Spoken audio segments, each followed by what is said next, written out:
champion. Right. Because I thought that one was especially cute. And she's going to call in tomorrow and talk with one of the guys that she grew up with and had to beat, because it's kind of a back by popular demand. You mean Thursday? Yes. Yeah. Okay, so I went ahead and started. The tournament begins shortly, so I guess we'll see Hello. how that goes. Did someone else? No. I've already reached out to Spencer and Denise, and they'll call in a little bit. Great.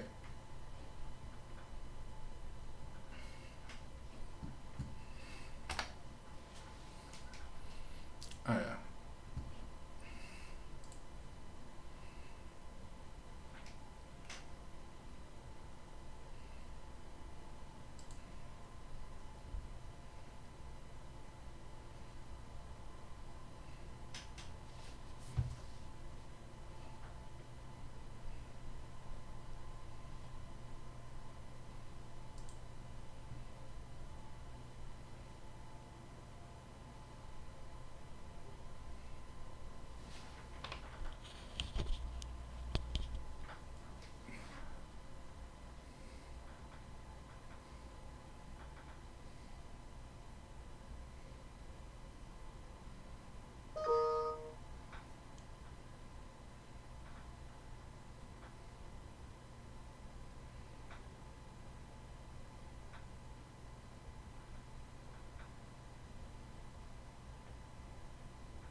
All right, and we are starting.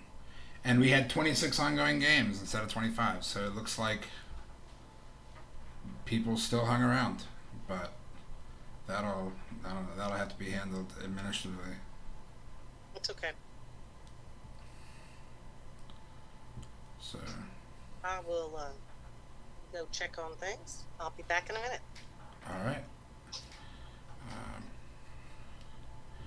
One thing to point out, a lot of these players are making moves along the sides of the board, but it's important to control the center, right? So all of these pawn moves on the edge, these are not really useful moves at the beginning of the game, right? Control the center, develop your pieces, and castle.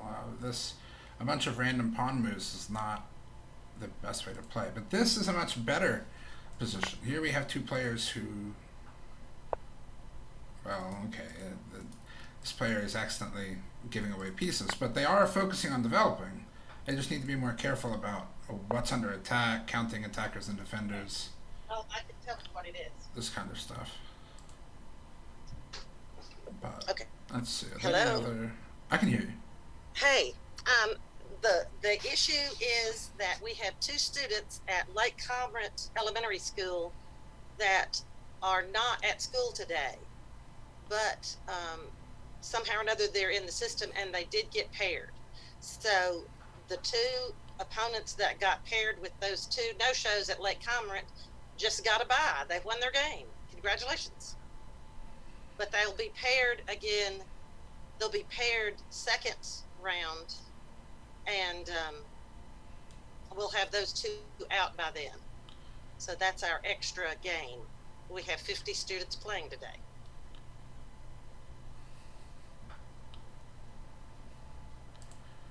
And Jonathan's up and running. First, I want to thank Jonathan Beatty for allowing us to use his equipment. Thank you, Jonathan. Sure, no problem. And Jonathan's also a local chess coach. And you also coach is it Grahamwood Elementary and White Station Middle and White Station High teams? Actually, Alex King is in charge of the White Station teams. Those used to be mine, but I passed those off to him. And all of my kids from Grahamwood go into those schools. So basically, he gets all of my old students. That's right. And you get to take all the credit, I take some of the credit. None of the blame? So, yeah, a little bit. You prepped them all. Well, but the Grahamwood Elementary program has been a strong, nationally recognized program for 35 or 40 years. and I know your dad had a part of that too. So He we took over appreciate when I was in third grade. Yeah. we appreciate the Beatty family leadership in chess in the Mid South. We've got several games playing. If you see one you want to choose to talk about, some kids at this level don't really know about beginning, middle, and end games. That those it's sort of like playing 3 different games that are seamless. But if you have any comments to make about those 3 things, that probably some of our coaches would be happy to hear it. Well, my one comment is I'm going to predict at this point in the tournament that this player, Hale Zebra, is going to win the event. Hale Zebra, okay. I don't know. I don't know who this is, but I'm pretty sure they're going to end up winning. Okay.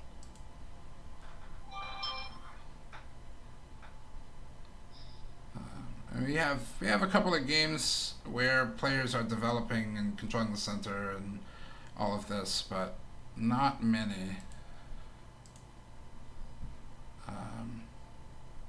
Yeah, it's really important to use all of your pieces.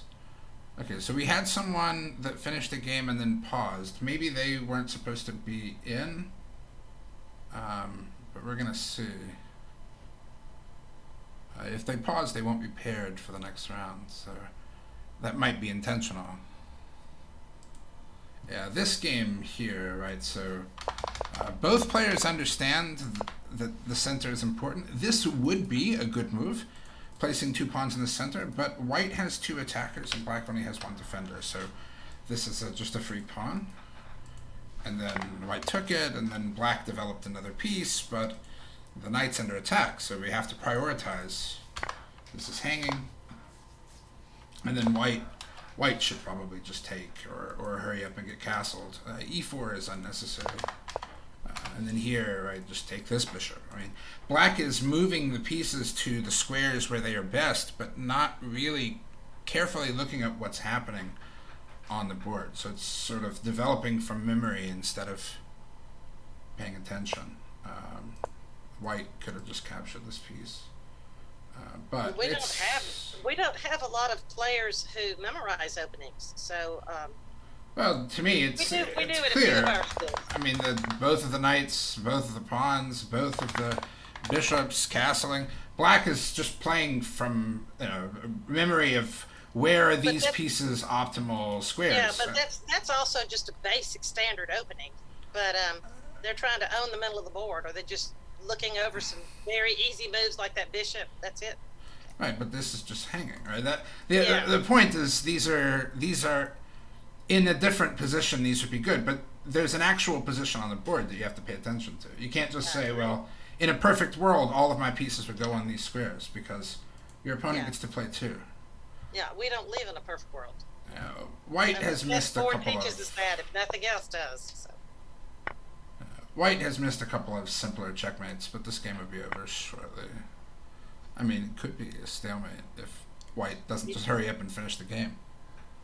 Some of our schools that have really enjoyed the LeChess.org program this year are not in the tournament because of field day.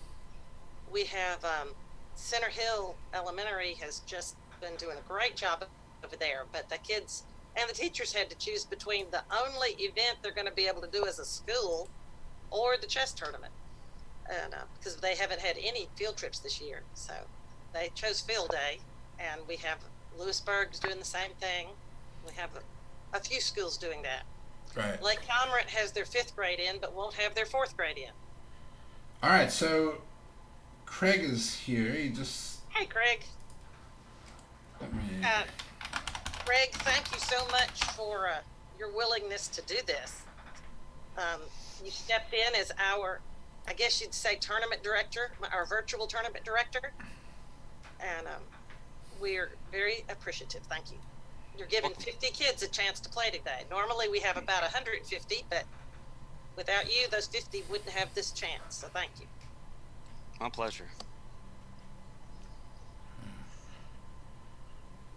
I think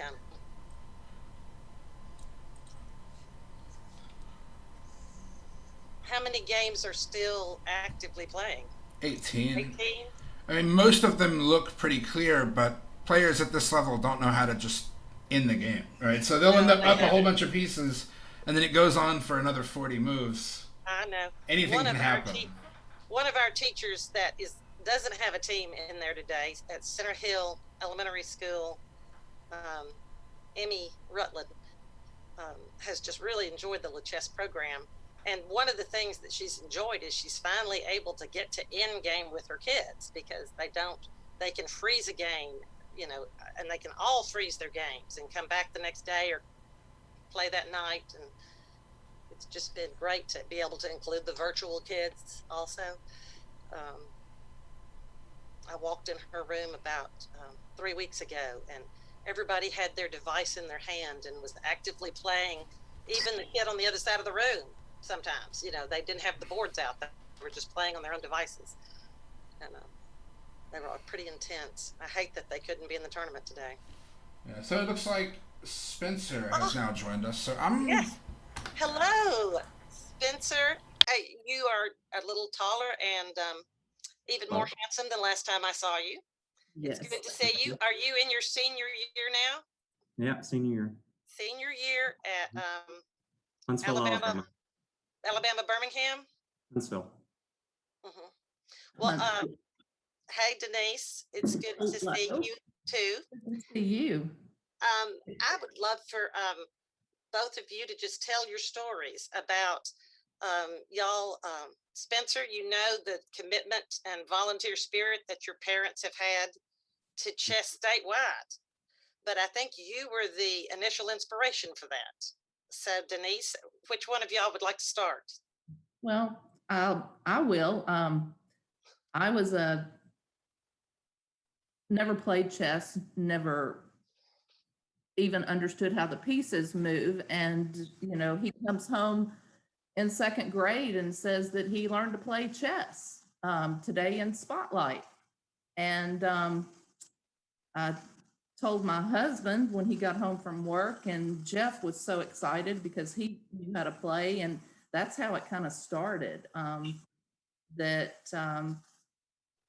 and his dad would play, and he was interested in it. We didn't have to force him, and that's where it kind of went from there. It was his interest along with my husband's interest, and just the environment and the different kinds of people we met and the kids along the way. So that's where it began. A good peer group. But Spencer, okay, your side of the story. Your mother mentioned that you didn't have to be forced to play chess. Were there some other things that you didn't like to do that you had to do back in the second grade? Who taught you to play, and did you get good? I don't remember there was a master's name that was teaching us in second grade in Miss Ray's spotlight class. Yeah, Amanda Ray was at Yeah. Greenbrook Elementary, and I believe there was a parent or someone that came in and worked with them a few times in the beginning. Mm-hmm. And we just play a few days out of the week throughout the year, and I really liked it, the competitiveness of it. Mm-hmm. Well, how did it go compared to some other things that you were learning at the time? I'm sure you were learning all about reading and math. And what made you passionate about learning chess? Were you passionate about learning everything? I was not. I didn't like learning everything. No, I just liked chess because I liked math a lot at the time, and I liked games, and I like playing games and stuff, and I like how competitive it was. You could play with your friends at school and stuff. So yeah, I look forward to it every week when you go to the spotlight class. Mm-hmm. Yeah. Well, Spencer, I know that you got better fast, and probably your dad had a lot to do with that because he could play you at home. And by the time the fourth grade came along, you were made your school's chess team. Mm-hmm. I was second on the team, and that year he won second place individual, which back then Pleasant Hill Elementary kind of would sweep the tournaments every year, and this was I think the first year there was a kind of the outside school came in and he came away with a trophy. And so that energized the whole Center Hill team. Emmy and Missy and all the kids, and that's it. It kind of started from that fourth grade tournament because a year later we were taking that same group of kids to the state tournament in Jackson, where they won second place. Yeah, second place in the state. First time Center Hill Elementary had ever participated in the state tournament, and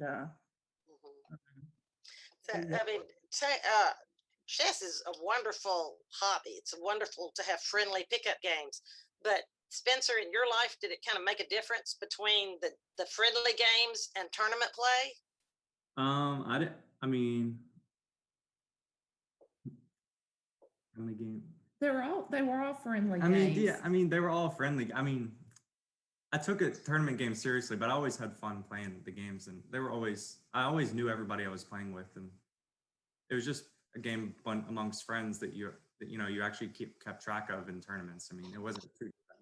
Well, that makes me very happy to hear you say that too, because one of the purposes of this tournament, it's of course to make great chess players. We hope that they're all great chess players, but to also help students develop friendships with students who live in the next attendance zone and find other students around the county that they have something in common with.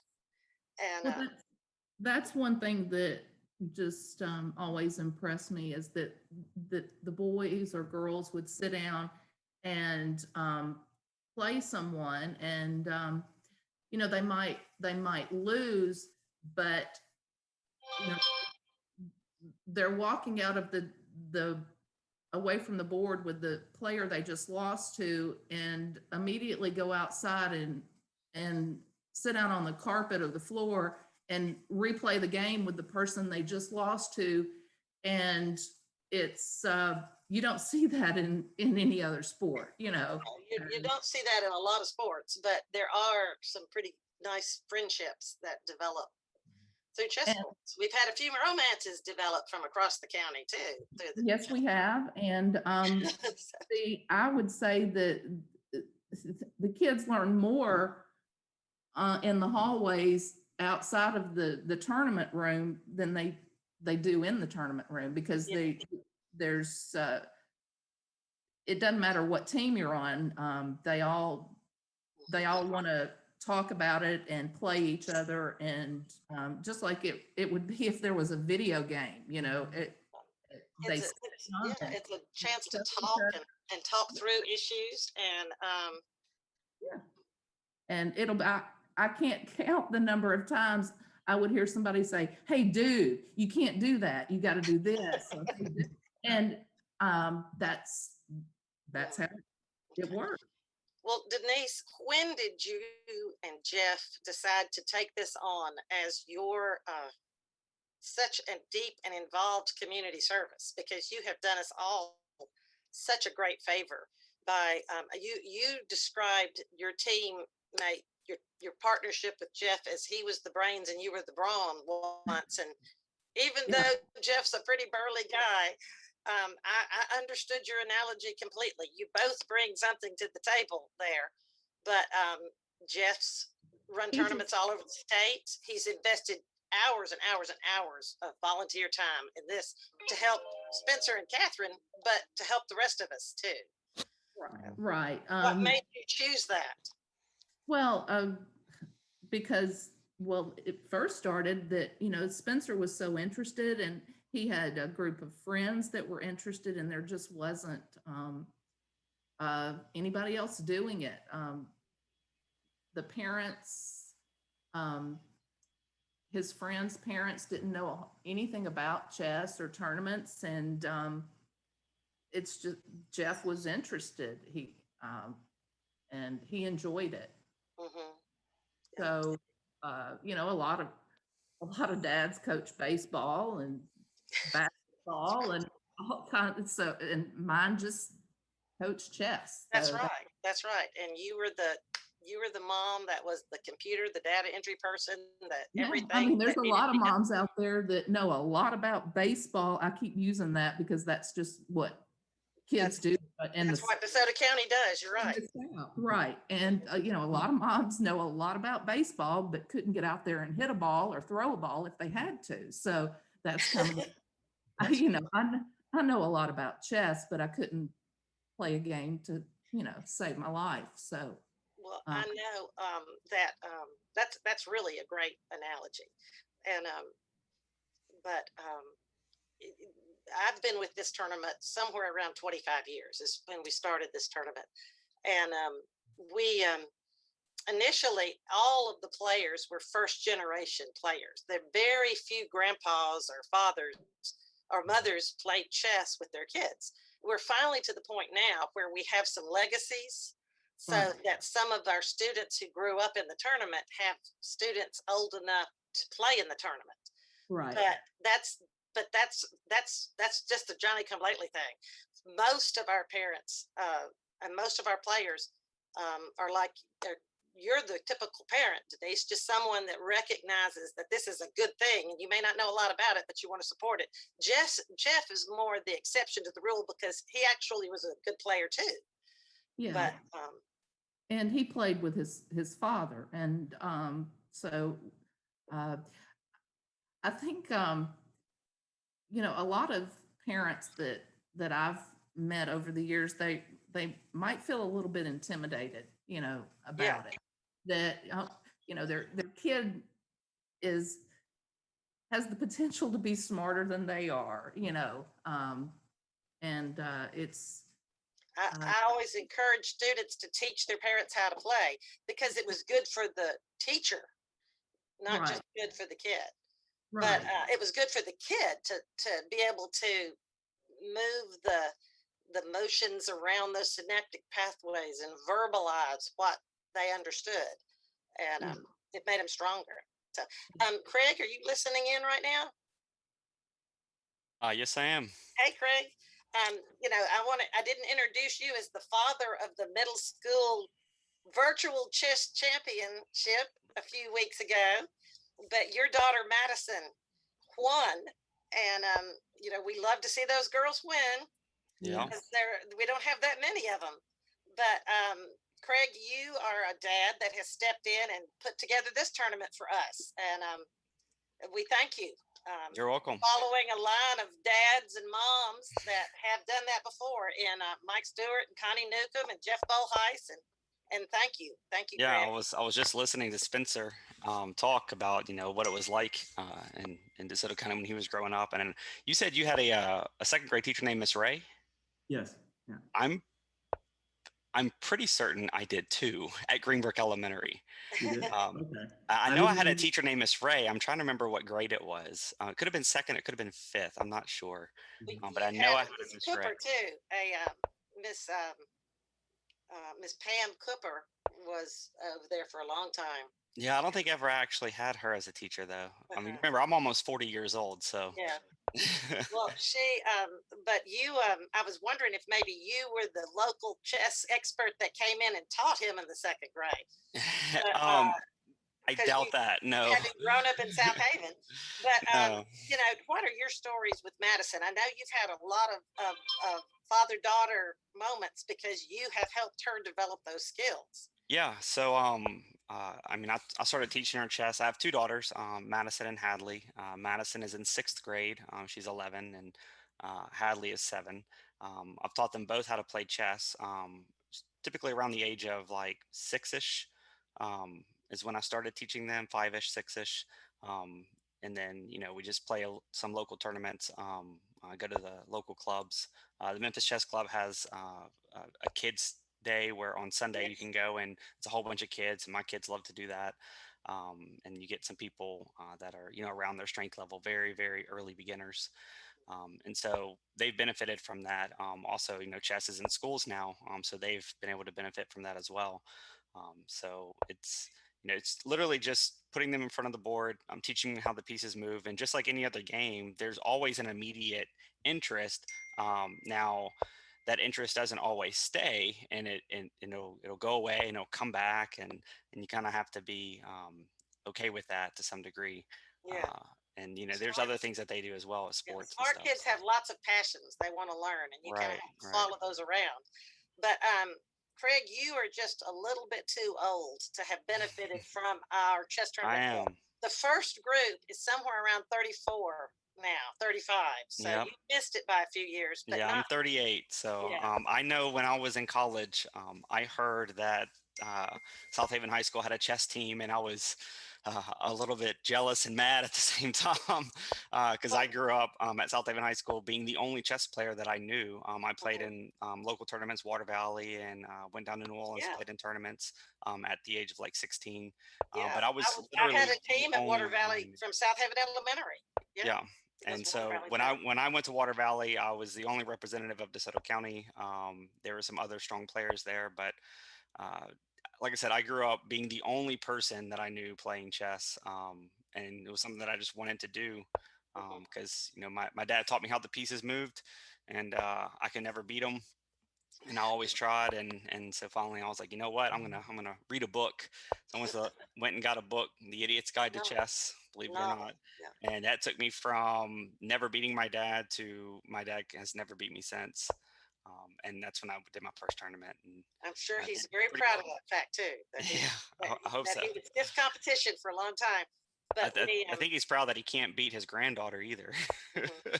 Well, tomorrow we'll have a group grow up. We'll have a group call in that were among the first high school term. We had to kind of grow into the high school. Right, So when you were graduating, we had elementary and middle school tournaments. But by right. the time, it took a couple of years after you left. So Yep. Yeah, so I'm very jealous of Spencer. He got a lot of benefits there that I wish I could have gotten.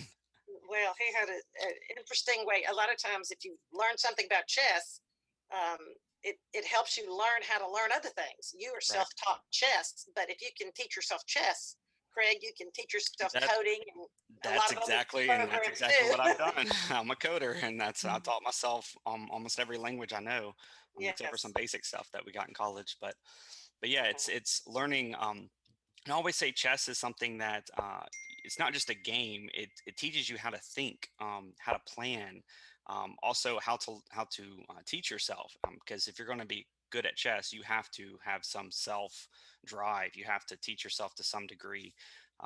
You know, you Yes. can have a chess coach, but if you don't go over your own games in your spare time, then you're still not going to progress. Mhm. So Yeah. Well, there's always that self teaching part of it. that's right. But it falls over to anything, and it's also about, to me, it's about life and leadership. Oh If you yeah. just look at the chessboard, you learn a lot about life and the roles of people and um, different experiences that way Yeah. too. You learn about tragedy. You learn that, having the best position isn't always going to get you a win. You learn about being swindled, out of a win. There's a lot of life lessons that Oh, and we're gonna emotion that you have to go through with chess. either today or tomorrow. We've got a caller coming in that's got a few fun stories to hear about the game that he almost won. Yeah, But Spencer got swindled out of his first tournament. Mhm. oh my, In second grade, we took him to Memphis and he played a little girl that tried to get him to take a draw, and I think she bullied him into it. But a lot of You got to people be on over the guard. years Yeah. taking that draw from the Bobby Fischer movie. That actually out. brings up a good point. The other thing that chess teaches you is that age doesn't matter when it comes to someone's abilities and skill. The hardest opponents I've ever had were in St. Louis. They were rated 1900, and they were 9 years old. So, here I am. At the time, I was 36, I think, sitting across the table from a 9-year-old little boy, and Yes. he's rated higher. He's rated like 200 points higher than me. And the problem is that I really don't know what his rating is, because if you look at his rating graph, it's just going up and up and up and up and up. And so really he's playing at a higher level because he's beating people like me and people his own rating. So he could be, 2,200, he could be 2,300 for all I know. But I sit across from this little 9-year-old, and he just wipes the floor with me. I mean, it's just Hmm. insane. There's another little girl that plays at the Memphis Chess Club that is really good. She hasn't beaten me, but I've seen her take down some pretty strong opponents. And she was just sitting there, just sniffling the whole time. I mean, she couldn't have been but maybe 8 years old, just the whole time, psychologically, just messing up her opponent, thinking they're gonna take it easy on her or whatever. But she was ruthless over the chessboard. Yes. So you And you got to be on guard for that kind of stuff. You I mean, do, at a friendly smile. Well, yeah. Craig, if you see that game there, do you see the one game that's left in I see the round one game one? that's left. Ooh, that's a game that if White can't win, Right. So it should be a draw. I think it's a no progress draw. Do we? And now it's definitely a draw. Okay. So, All right, so now the second round is about to start. All right. Actually, there's a Start in 5 5-minute minutes. gap. So Yeah, I think they had made 10 moves at least with just those pieces. So. yeah, there was another game that I want to point out too. It Okay. was pretty. Stalemate? No, it was this one. Oh yeah. King and queen. Like, you have to have a plan. You can't, if you don't know the method to do it, it's just going to go on forever. And Yes. I mean, here, like, black can just trap the king, bring in the king. Like, this is an elementary checkmate, right? But if you don't Yes. have like a plan, like an actual step-by-step algorithm for how do I do this in game, then it's just going to go on forever. White plays check about 50 times in a row, and then Right. nothing happens. Well, So that also about life, that also transposes over into you're not going to get a degree unless you get a plan and you stick with it for at least 18 months. I mean, you can change your major a bunch of times, but at some point you have to settle on something and do what it takes to finish the game or right. to finish your degree. And that's just another life lesson. But that's also a painful thing to watch from across the room when you're the coach of that kid. And it's just, About 10 years ago, I had a little girl who was playing in our city grade level championships, and she was rated about 850. So a competent player. She understood a lot of the basic ideas. And that's when I discovered that she did not know how to mate with a king and queen versus a king. She just never learned that. She learned all the basic mates, but she didn't know the elementary in-game checkmates. And she was real upset about ending up with a draw in that, but Yeah. you have to know the basic mates. I always tell my kids, get way back, give them plenty of room, and then develop your plan and go in, because you have to leave them a legal move. But so just back up and get your plan. And we all need to regroup every now and then. Well, Spencer, it's good to see you again. I see your mother a little more often, but I know how proud she is of you, and I get to take all the credit for you too, because I watched you grow up. So, yeah, and I'm as the, that's what they teach you in school for becoming an administrator, is that you get to take credit for everything then. So I get to take credit for Spencer too. So Well, I appreciate it. yeah. I'm very happy for you, but I'm even happier and want to congratulate your parents for doing such a good job. So, Well, and enjoy that STEM degree, get that engineering or math or science degree, and save the world. Elon Musk is always hiring. that's what he would love to. Do you want to be on his team someday, Spencer? Maybe, yeah, perhaps. Maybe more on the Tesla side, Yeah, maybe. I don't know. but yeah, just want to tell anybody out there, the teachers, we'll be back next year, Jeff and I, as soon as they tell us we can. We'll get all these little monsters, I like to call them, and let them run wild and play chess in person. That's wonderful, Denise, and I just appreciate y'all so much. And we do need to return to in-person chess for a whole lot of reasons. But Yeah. I am so thankful that we've had Alex King and Craig Siraj and Jonathan Beatty this year to do all these wonderful things. And I just had to kind of figure out who could do these wonderful things, because I couldn't do them, but I figured out who could. So Well, thank them. So we didn't skip a year without a DeSoto County School Chess Championship, even though this year it's very small at the elementary level, but that's okay. We're having one. Thank you, Craig. just keeping them interested. So great. Well, Take care. Take care, Denise. Good to see you, always Spencer. we can do anything. Thank you. Mhm. All right, so real quick, I mean, the next round's about to start, but the first couple of moves it would be just normal. But if you end up in a situation where you have just a king and queen versus a king like this, you have to have a plan. And the easiest plan, you just trap the king. Just make a box around the king. And then every time the king moves, just make that box a little bit smaller. And eventually the king runs out of space. You never play check. You don't gain anything from checking the king because the king has a lot of options. The only check is the very last one where you finish the game. You literally, just Simon Says, just follow the king all the way until he's back on the edge. And then now that he's trapped on the edge of the board, you just bring in the king. It doesn't matter where black goes because he can't escape. And then eventually you play this. The queen has to be protected. She can do all the actual work, but the king has to actually protect the queen. It has to be on the edge, right? Every piece. The king in the center has 8 moves. You can't control all 8 of these squares. It's impossible. On the edge, he's only got 5. In the corner, he only has 3. So you have to push the king to the side, or ideally the corner, but the side is fine too. But if you just sit in the middle of the board and play check over and over, I mean, you're not going to make any progress in this position. So it's key. You have to know these sort of elementary mate patterns. Otherwise, you're going to get nowhere, even with an extra queen. So now I had made a prediction, Craig, that this player, Hail Zebra, is going to win the event because it looks like they have the strongest understanding of like opening fundamentals and Piece development. Yep. I see. yeah. So, I mean, this is just maiden 2, right? But I don't know if tactically black really is calculating. I think they just have a sound understanding of what to do, and they'll win eventually, but not necessarily in the fastest way. Ooh. Oh no. Yeah, this. Well, I might have to take It's that back. painful.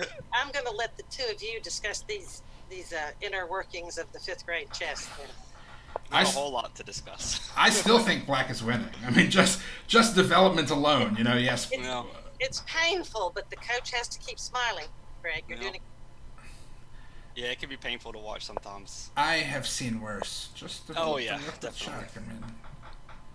I mean, yeah, The hardest is when you're watching your own daughter play in a tournament, and you know that she's going to be just beating herself up when she realizes what she did wrong, or if she misses the completely winning position, if she squanders it, and it's just gut wrenching to watch sometimes.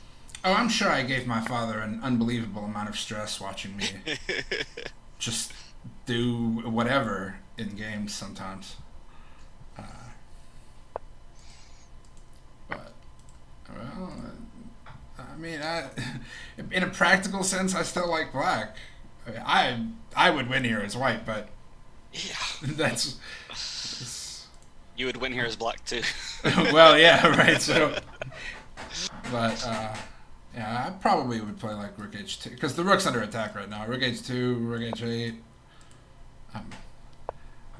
This is the level where the players have some idea what's going on, but you can't possibly predict what's going to happen. But I'm just so proud that they're brave enough to have been here today, because we lost some students yesterday because it was hard for them at the last minute to say, yes, I'll play. It's scary. It's scary if it's your first tournament. And this is a first virtual tournament, and nobody wants to be embarrassed publicly. At least they can put up a name that's not really theirs. But these kids that may not be the strongest players, but they're a brave bunch. Yep. To chime in on a positive note. I usually teach kids to play in chess tournaments about the same way I taught my dog how to swim. I just threw her in the pool, and she figured it out pretty quickly after that. It's the same with chess. I mean, of course, you can panic, you can sit and go, I'm not sure how I'm going to play, all that, but just go in. What's the worst that can happen? You lose a game? Yeah. I mean, I think I would throw a child in the pool quicker than the dog, because the child can say help, help, but No, the dog. but the dog has instincts. The moment they go in the water, they know. They don't know that they know, but they know. Yes. Well, that's how I agree with you to a certain extent. I always, but in some cases, the coach is being thrown in the deep end too. In DeSoto County, we have a lot of first year spotlight teachers.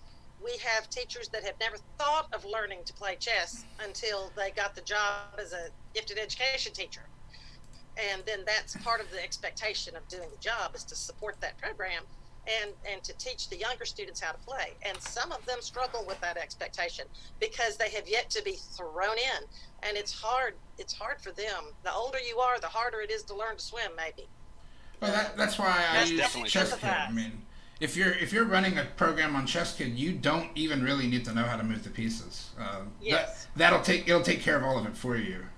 Yes. And you just learn along with the kids. Yes, that is true. But I know when I was a new coach, I took a team of fourth graders, 4 boys, to the state chess tournament, and we did decently well. I think we were in the top 5 teams out of about 17. But I didn't know how a chess tournament worked. We went to Jackson, and there was an older gentleman that ran the tournaments at that time, and he was mean to children. And so you might remember him, Craig, if you played in scholastic tournaments in high school. We went over to a community college there in Jackson, and he was a grumpy soul, but we owe him a thank you because he kept scholastic chess going and gave schools a chance to show up and compete. He just kind of grumped at children, but and grumped at teachers who were there with the children. But that was the first time I had ever been exposed to a chess tournament. I'd grown up playing chess, had lots of happy memories with my father and other family members over chess boards, but I had never had a tournament experience until I was about 30 and took 4 fourth grade boys. So in that sense, we were all in the deep end together. Yep, unfortunately, chess is full of some grumpy old men, but there are some really nice people in it too that would do anything to promote it. I mean, Well, give you he the shirt on certainly- their back, pay for trips. They just want to promote chess, and so Yeah. key is Well, finding those people. he gave up his time and he made it happen. And I don't know if there was anybody else in the state at the time that was interested or willing in doing it. So I was thankful that he had the expertise and the willingness to do it, even if he was a little grumpy. The world is full of grumpy people, and you need to learn to get along with them. Those people too. Some of the people who made the biggest difference for me were grumpy old men. My old chess coach, Ukrainian Grandmaster Sam Palatnik, once told my father that he wasn't allowed to tell anyone that he took lessons from him until he got better. So That is so Sam. I used to teach chess under Grandmaster Sam Palatnik at Lausanne Collegiate. He had a program over there, and yes, that sounds exactly like him. yeah, he's like, you can't tell anyone that you're my student until you stop playing like this. So Well, Lausanne has always been one of the schools that incorporated chess or gave the students an opportunity to learn chess as part of what they offered. So, Yeah, they had a good program over there. I got to teach the elementary kids. off and on throughout the I was year. a senior in they high have. school when I was teaching over there. They have. So, well, I don't think we have another caller until about, I think it's 10:15. So I will, I'll just kind of step away for a while and let you gentlemen discuss what y'all want to discuss. I'll chime in from time to time, though. That's these gray hairs give me that right. yeah, Y'all are the young pups. Yeah, I'm not that young. You're pretty young. I still got some grays. I might have more grays than you. That's I don't know. okay. Jet black hair, you go gray young. That's okay. yeah. This just Queen D5 was made, right? Like the rook is trapping the king, so if you check, you let the king out. Plus the That's pawn. this is definitely the level where finding the mate can take longer than getting a winning position. The thing I wish players on this level would start to do is just slow down.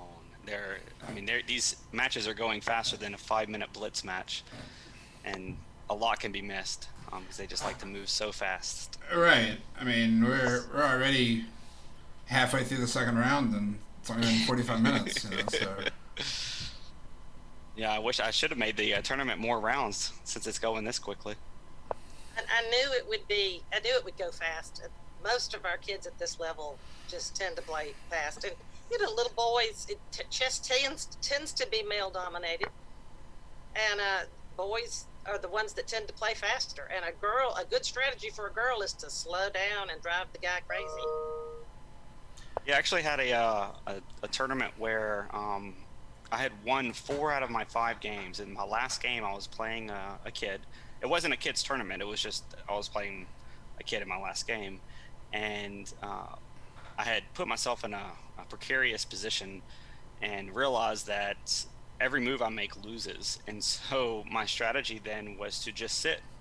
I sat there for, I think, almost 45 minutes on one move, just trying to figure out what to do. But all in all, watching this kid squirm because he just didn't have the patience to sit there for that long, and he didn't know what to do, and he was getting frustrated. And so eventually I made my move, and he sees me make my move, and he runs over to the board and immediately makes a move because he's so anxious to get going. And had he actually just looked at the board, he'd realize that I'm in a losing position and there's one move he can make where I lose. But since he was so rushed, he never saw it and ended up winning the game.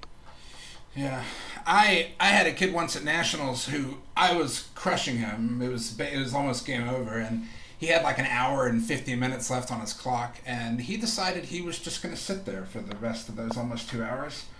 And after 20 minutes of after 20 minutes of him sitting there doing nothing, I went to sleep.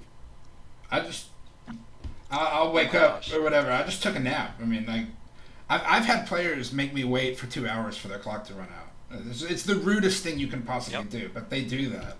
That is pretty rude, yeah. Yeah, if you're completely lost, that's pretty bad. That's unsportsmanlike. Right. I mean, there's one of the things with younger kids. I always tell them never resign. Right. Always finish your games. Worst case scenario, your opponent might stalemate you. Okay, you dropped a queen, your opponent might drop it back. I mean, there's all kinds of stuff. But if you and your opponent are both decent players, strong amateur level tournament players, if you're in a dead position, resigning is just respectful. I mean, like I have something better to do with the next hour of my life than sit and win a game when I'm up a queen or something. So come on, White should be looking for checkmate. I think there was here, only right? one. There was only one time where, Jonathan, you checkmated me over the board. I've almost always resigned. And the only reason that the checkmate happened was because it was a beautiful checkmate. It was this really neat king in the center, nowhere to go kind of thing. Right, yeah. Remember that game? Yeah, if your opponent has like a really beautiful or aesthetically pleasing combination, it can be respectful to let them play it out. But grinding out an in-game up a piece is just not enjoyable. No. The longest Unless amount of your time opponent is low on time. Sure, right? Like if my opponent has 30 seconds left, I don't care how bad my position is. Right? You have to prove it. But I had a guy, I won a rook, and he had nothing. I was just up an entire rook for the whole game, and he made me play on for another 2.5 hours before the game was over. I was like, I could have done literally anything. There's another situation that I would play out, even if my opponent had a lot of time and we're up 2 pieces, is if they had a knight and a bishop and all I had is my king, I'm going to make them checkmate me. Oh, yeah. They're going to have to prove that they know that checkmate because it's a difficult checkmate. And so a couple of years ago, I've seen 2200 level players miss it. And so a couple of years ago, an international master failed to checkmate with a king, bishop, and knight. It's the hardest checkmate in chess. Was it in St. Louis? Was it in St. Louis? I don't remember where, but it was a long time control game. They had like 30 minutes left on their clock. They just couldn't figure out how to do it. I mean, it's really hard. I couldn't do it in a blitz game. If I had time to think, I think I could figure it out. I know the principles, but I couldn't do it from memory by any means. It's really tough. It's tough. Yeah, I actually witnessed it in St. Louis when I was playing at the what's it called? The St. Louis Chess Center? No. Oh, I was talking about the name of the tournament. It's the St. Louis Open, but I forgot. It has another name. Bill Wright Memorial, I think is what it's called. The Bill Wright tournament. But I went over to the master side and was watching the game, and it came down to bishop and knight and ended in a draw. Yeah, I've never actually had that come up in a game. In Silman's in-game book, which is the best in-game book for developing players, he doesn't even go over it. He teaches the two bishop mate because even if it never shows up, learning how to use the bishops together is an essential skill. But he just says, I'm not going to teach you the bishop and knight checkmate because it almost never comes up in a game, and the skills that you learned from learning it don't generalize to any other tasks, right? But the two bishop mate is important because you have to know how to make your bishops cooperate like that. But yeah, the bishop and knight mate is just, it's really hard. It's probably not worth the amount of time it would take to really learn it for a new player. But being an 800 and being able to show, hey, I know how to do this checkmate. I mean, maybe you could get some bragging rights out of it. Yeah. Some of these games, I'm just wondering how long it's going to take someone to find a mate. That's always the interesting part. Or whether it's going to end up a stalemate of some kind. Positions like this, if your opponent is down to only a king, it's really easy to accidentally take away all the opponent's squares. And then they end up defaulting to this strategy where they just play check on every move. But that doesn't really work either, because white should keep the king in the center. There's no reason to go towards the side. Stalemate, right? Exactly. You've got to get a plan. Took the last square away. All right, if you don't have a plan in life, you're going to hop all over the place like a mindless queen that can't catch the king. Man, you're just going to hop all over the place. And this is an example, too, of the teachers that haven't been able to get to the end game that Emmy Rutland was explaining the other day, that she had all these years she'd been good at teaching the beginning and the middle, but she'd never ever gotten to the end. She finally got to the end, and then her team couldn't be in the tournament today. Well, the thing is, you should need to work on the start end at game. the end. You should start with the end, right? Start at the end. Like, if you can't do the king and queen mate, you can't win. It's that simple. I've had students that I didn't even teach how to set up the pieces until they could do the king and queen mate, the king and rook mate, all the basics, right? Because worst case scenario, now you have a plan. Promote a pawn and checkmate with the queen. Right? If that's the only way you know how to win a game, you will still win plenty of games. But if they don't know it, so Capablanca used to do the same thing. You start at the end. There's no point in starting at the beginning because you have no idea what you're doing. You start at the end because you learn like which end games are winning for a particular side, like which pawn structures and with these piece combinations are winning. And if you know that, then in the middle game you know what you're trying to strive towards. If I simplify down and I get this end game, then I'm winning because you've already learned the end game. And so it kind of helps out in the middle game as well by knowing the end game. And it teaches you, how do the pieces work. Knowing how they move is not the same thing as knowing how they actually work on the board, right? Yeah. So, like the two bishop mate, why is it good to have the bishop pair? Well, the two bishop mate shows you why it's good to have the bishop pair because they can control tons of squares when they work together. But yeah, like this, these players should. This is just checkmate. These players have to take their time and look at it. You should be looking at every check and every capture in these positions. And that's a process that once you get stronger and more developed, that's completely automatic. Strong players don't have to consciously think, where are all of my checks and captures? But I do, in fact, automatically evaluate every possible capture on the board. Most of those evaluations are, that's a bad move, I'm not going to look any further. But you can't just not look at all of your options. There are some students that are happy making legal moves. They're just happy making legal moves, and usually they're in the second grade, and that's they never really develop a killer instinct, but they're just so proud of themselves for remembering the legal moves. We have happy legal moves. I remember coaching a few of those kids, and they were not my tournament kids. But they do have a place. I mean, it's nice to have a kid that understands legal moves. That's something. But it's not a tournament play. Yeah, like here, black has an extra pawn. Black will be able to promote it, but then we have to ask the new question of whether the player playing black knows how to checkmate with the king and queen, right? So if they do, they'll win. If they don't, then they won't. Okay, well, bringing the king, that wasn't necessary, but it does show that they have some understanding of how to promote the pawn. If they play king f2 or king c2, I'll be happy. King here, king here. Come on.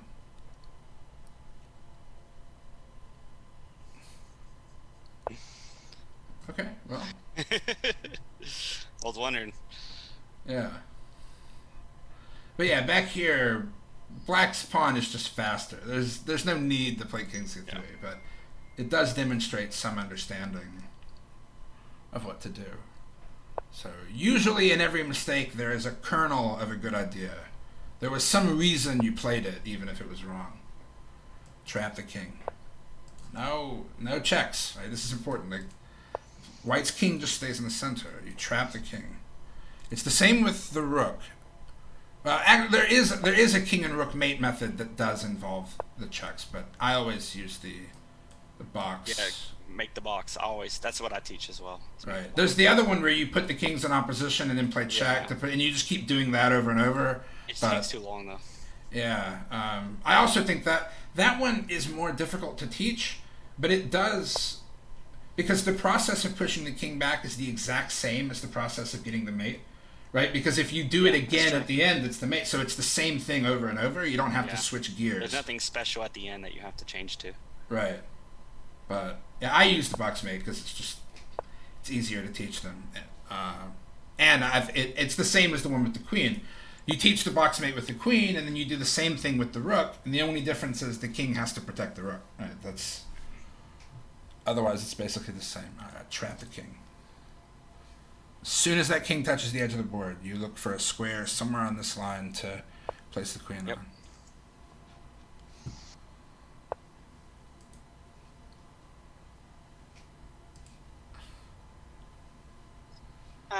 The two of you have grown up playing chess and certainly understand the value of chess. But what would you say to a parent or a grandparent who might be tuning in for the first time and don't know anything about chess? Why do they care if their grandchild makes the team or learns to play? There's a couple of strong reasons. One is that there's a large amount of empirical evidence that chess skill directly improves mathematical ability, and the amount of reading that you have to do in order to get better at chess also indirectly improves English skills and reading skills. Like if they're going through the curriculum on Chess Kid, you have to read the instructions during the tests. And the language for the instructions actually gets more complicated with each new lesson. So there's, in addition to chess benefits, there are also reading benefits. Like if you're learning to write down the moves, you have to A5, D2. That's just coordinate geometry. You know, when you start doing, the 0, 1, 4, 3, you start finding the dots on a graph. Writing down chess moves is exactly the same thing. The old question has always been, are smart kids better at chess, or does chess make kids smart? But the evidence seems to be that they're both true. Yeah, it's true that if you have a smart kid, they will get better at chess faster. But it is also true that learning to play chess bootstraps processes in a child's brain that don't normally exist at that point. The ability to think ahead, most people develop that naturally as they get older, but you can make a kid learn that early on by teaching them to play chess, and it accelerates the growth of development. And I don't think that's an abstract sense. I think that's a literal neurological increased rate of development. I think you're right. The young child that is taught to slow down and think ahead. Develops synaptic pathways that will just be that much more beneficial when they mature into using that more in life. But still, and there are a lot of kids that have that executive function that do realize that maybe they do need to think ahead. That's why they learn to stop and look both ways before they cross the road. Actually, ironically, I have really severe attention deficit disorder, which is characterized as having extremely poor executive function. And if not for playing chess, I would be completely unable to function in day-to-day life. whatever executive function I do have, the ability to follow plans, think ahead, that kind of stuff, is exclusively because I played chess. Like that isn't brain development, because that isn't there. The disorder specifically, like my executive function is completely broken. But playing chess created whatever executive function I have as an adult now. Yeah, It's so especially important for me. Yeah. Yeah, it may have, just think how bad you'd be if you hadn't. Those synaptic pathways are there because you've used them and you've built them. Right. So, Right. Now, I especially encourage chess is good for gifted children to give them something to do, but it's also really good for children with attention deficit disorder or autism or any other kind of uh, disorder where the social development from chess. I've had kids on my chess team who were autistic and who struggled with those kinds of social connections. But he was extremely good. Craig, you remember Jason? Yeah. A phenomenally strong chess player. Studied for hours and hours a day. And when he joined the club, he had almost no social skills. But he became a very good player very quickly. And his skill at the game commanded an amount of respect from his teammates, who he was a difficult kid to put up with, but they had no choice. He was a really good player, he was on the team, and he taught them new things. And so whatever social skills he developed over the course of those years on the team were because he was a strong player. I knew this was going to end in a stalemate. Yep. And come so on, come on, I you knew can it do was going to happen. Great. It's child.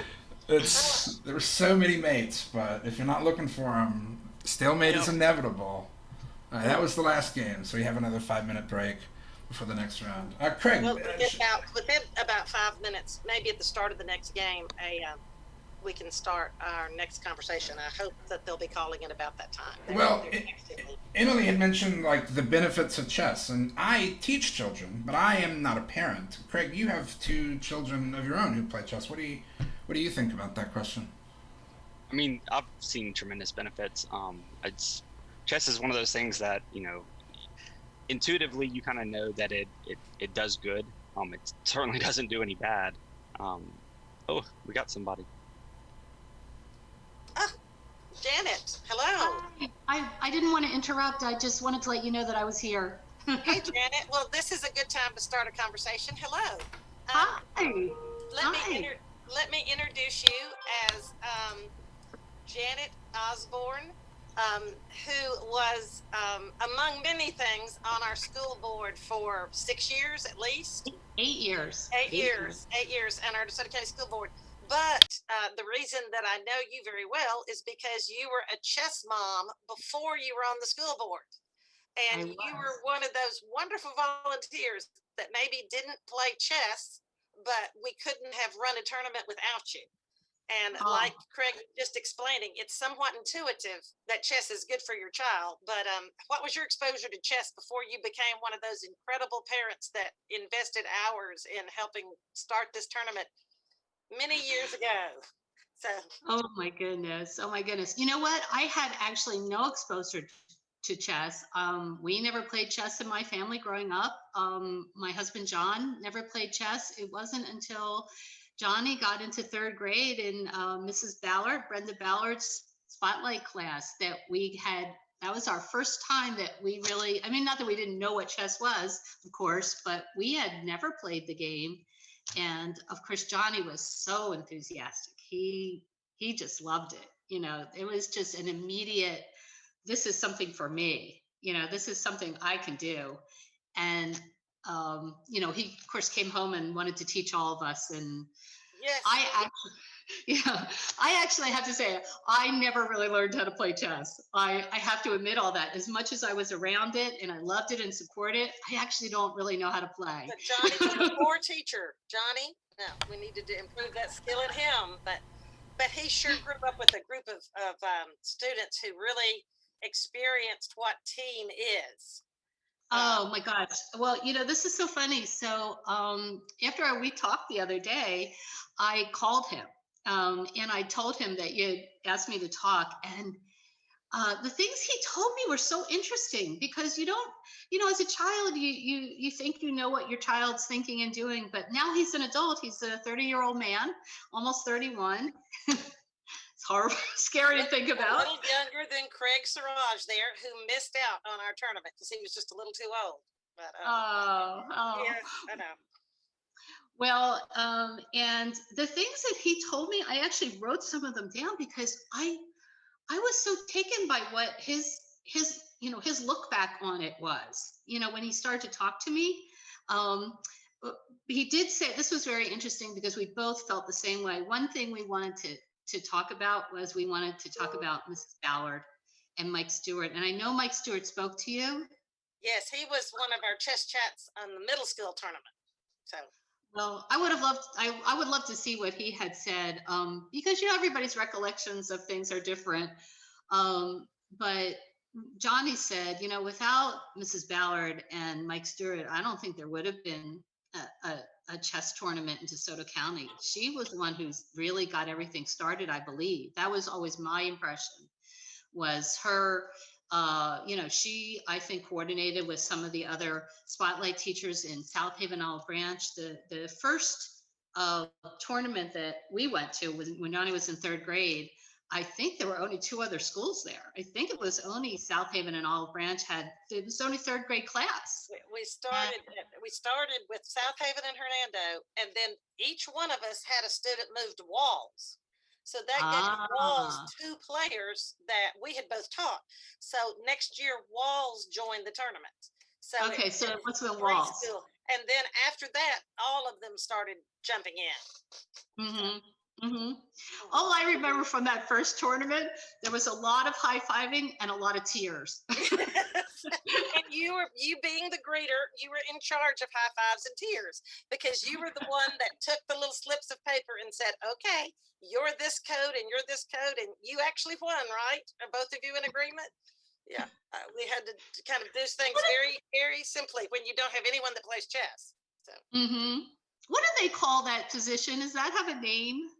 I've always called it the greeter. I don't think that in a lot of tournaments they have the greeter position, but we've had the greeter here. And your job was to smile at children. Do you remember me telling you that? That's the only thing you have to do. You don't have to play chess. You just have to smile at children. And I could do that. You did an excellent job of that. Thank you so much. And Mike, Mike, without Mike to TD tournaments and sort of give us that U.S. Chess Federation rule book mentality, we would have never gotten started. But Brenda is a dear friend. I miss her very much. So yes, me too. I wish she could be here to talk about it, because I'm sure her memories and what she did and everything, which I can't even convey most of that. She was just such a force behind everything. She was. Yeah. So Johnny, I wanted to tell you what he said. I thought it was some of it was just so interesting, the way, what his, interpretations of things. I wrote some of it down, so I'm going to have to find where I wrote it. First of all, he said, he was saying to me, how the team, he was kind of talking about some of the kids on the team. And he said, was reminding me all the names, well, Nathaniel White is somebody Johnny still stays in contact with, but Adrian Miller and Patrick Taylor, who, of course, he had, unfortunately, has passed away. He was killed in an accident right before junior year. But he was a wonderful player, always challenging Johnny. So Johnny said, I thought this was so interesting, the way he said this. Where did I write it now? He said that no one in the group was really better than the group together, and that there was a real spirit of competition, that they challenged each other, this little group, and made them, they became stronger and better. Oh, excuse me. Whoops, let's just hang up on them. That's okay. And he said, at any one time, 9 times out of 10, Patrick could beat him, and 9 times out of 10, he could beat Nate, and 9 times out of 10, Nate could beat Patrick. Sorry, I'm really sorry. Sorry about that. And I'm just going to turn this off now so they don't keep bothering me. Anyway, so what his thought, he was saying how this whole group, and Alex Darby and Matt Burke, and I know Matt's going to be speaking tomorrow, Thursday. I mean, I actually want to tune in. The team was the little Wakeham girl. Yes, and you know, when you said her name the other day, I had kind of an image, but I wasn't sure. And then I saw her interview, and I said, "Oh my gosh, she looks the same. She looks exactly the same." She And does. I do remember her very well.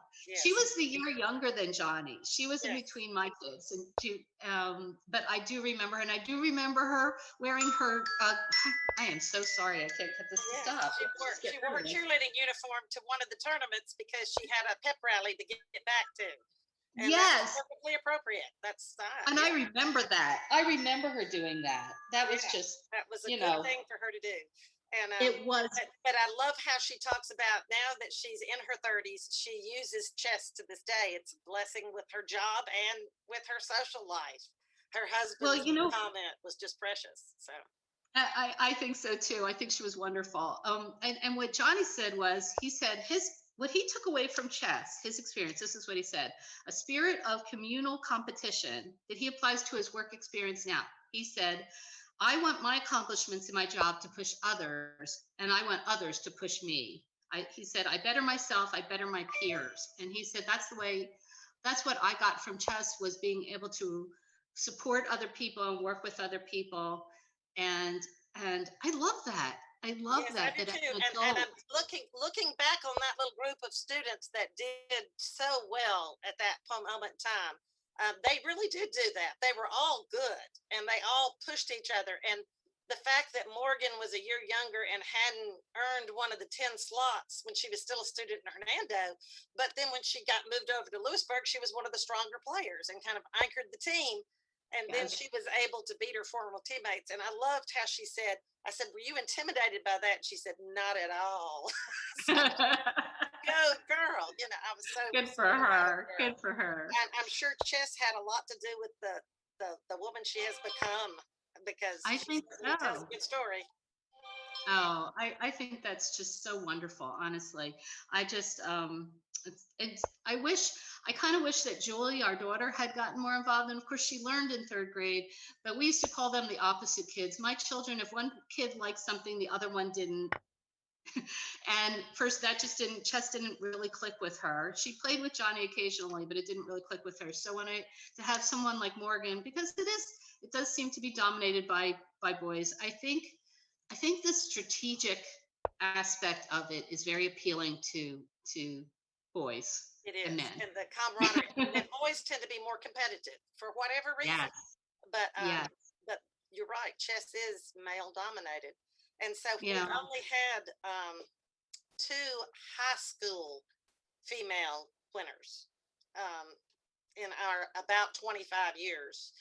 We've had a few grade level winners along the way, and we've had we've had like a homeschool girl from this county went on to be the state winner one year. And then we had another little girl that was really good, but then she moved to Colorado. She didn't win in the 9th grade, but she moved to Colorado. She won the middle school tournament. She would have been a high school tournament, or at least she'd have given those boys a run for their money. That's for sure. Yeah. But, so the older girl winners seem to be rare. But They do, and hopefully, that. What did you see that movie? Now my mind's escaping me. That just came out with the girl chess player. Yes, on Netflix, The Queen's Gambit. Yeah, The Queen's Gambit. That's an excellent weekend watch with for parents to watch with their children. Just a little bit in that movie that we really can't make it a learning experience with the classroom, but it would be an excellent movie for kids and their parents to sit down and watch together, so parents can talk through the different situations. And right, and it's just kind of great to focus on a woman in that role, being that kind of person, and seeing a girl playing a role like that, and it's just wonderful. Yes. Yeah.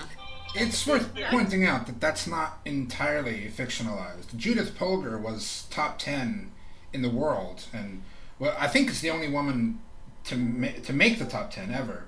She is. And she could have been world champion. And she basically retired from chess to start a family, but she could have been extremely strong. She and both of her sisters two of them are grandmasters. One of them's an international master. Their Wow. father was an educator in communist Hungary who wanted to prove that anyone can be good at anything. And so, like, all of them speak like 5 or 6 languages, and they're all really strong chess players. I don't know if he proved his thesis. All he proved is that geniuses have genius children. But he clearly Yeah. he, Developing five he, languages is gonna build a lot of synaptic pathways. Might make you a genius. But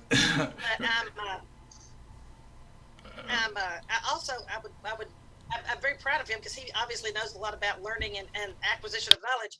But I hope that all 3 of the girls are happy, well balanced human beings too. Because if we, win the world and lose certain things, then that's not the point. That is true. But I do think chess is a wonderful outlet for students who really do want and need that opportunity to compete. And in my case, I continue to bring up the teacher points of it. They learn decorum. I've only had one student seriously misbehave at the chess tournament. He threw pieces, and he was expelled from the chess tournament in 25 years. We've had one, but the rest of them have been able to control themselves, and that's learning decorum and learning that you just behave a certain way in certain experiences is a rare opportunity these days. I want to chime in on that. You mentioned a kid throwing pieces. In my experience as directing tournaments, the kids aren't as bad as the parents sometimes. The parents Yes, can get yes. really emotionally attached and think their You're child was right. cheated or whatever.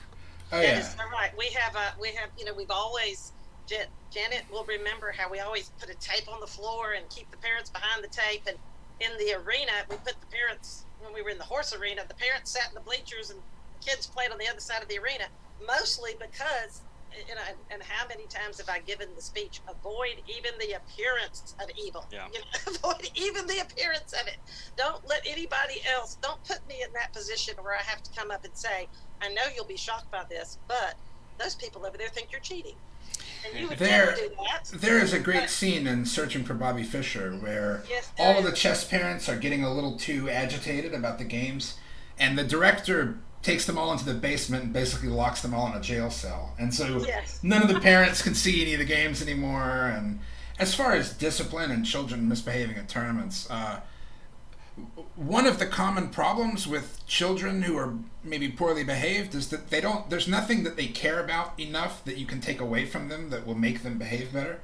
And so when you have a kid who has behavioral problems, who is a good chess player and really into chess, I mean, it gives you something to take away from them that they care about, which is important for discipline. I mean, I've had kids who were really difficult to deal with, and then once they got really into chess, they were really strong, they were on the team. Now, when they misbehave, if I tell them, hey, you can't come to chess club for a week, now suddenly, now they actually lost something that they want to do. But with a lot of kids, there is nothing that you can take from them that they care about. So it's just like it's a challenge back and forth. It's like, what can you take from me that will actually make me behave better? And that's with some children that strategy works, not with all of them, but with some of them. That I would and you always gave behavior examples, and I think that's excellent, Jonathan. Behavior examples, if you're going to use that kind of a behavior mod, because for example, I was not born to be a particularly talented algebra student. I did it to take algebra in high school. I benefited from it. I passed it, and I was thankful for it. Thankful that I passed it, and it taught me that I did not need to be an engineer. It would have been dangerous, but we needed to.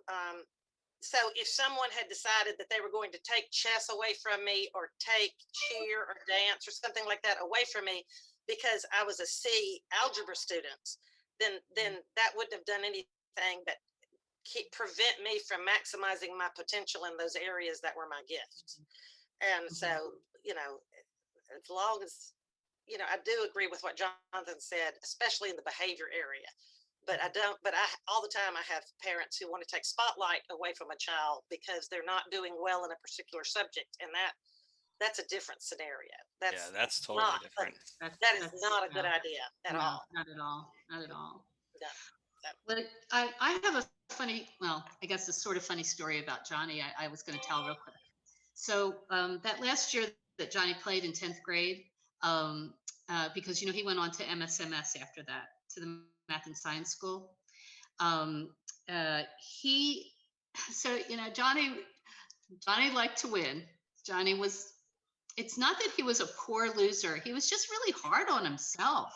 And it made it so hard as a parent when your child is kind of beating themselves up all on their own, not because you're disappointed in them, because they're disappointed in themselves.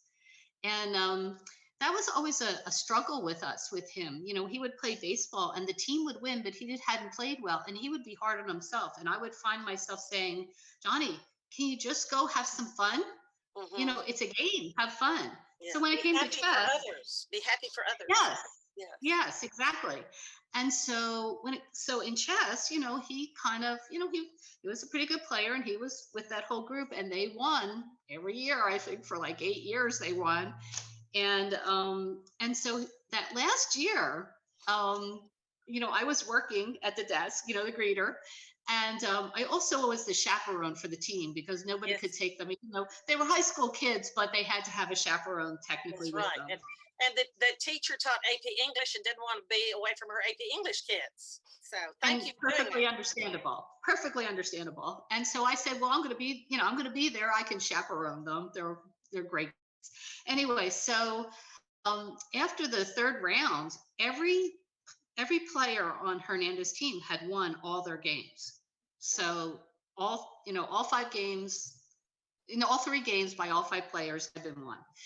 And the director of the tournament had come over to me and kind of whispered in my ear, you know, well, Hernandez won the tournament. Nobody can take it from them now. They have too many wins, you know.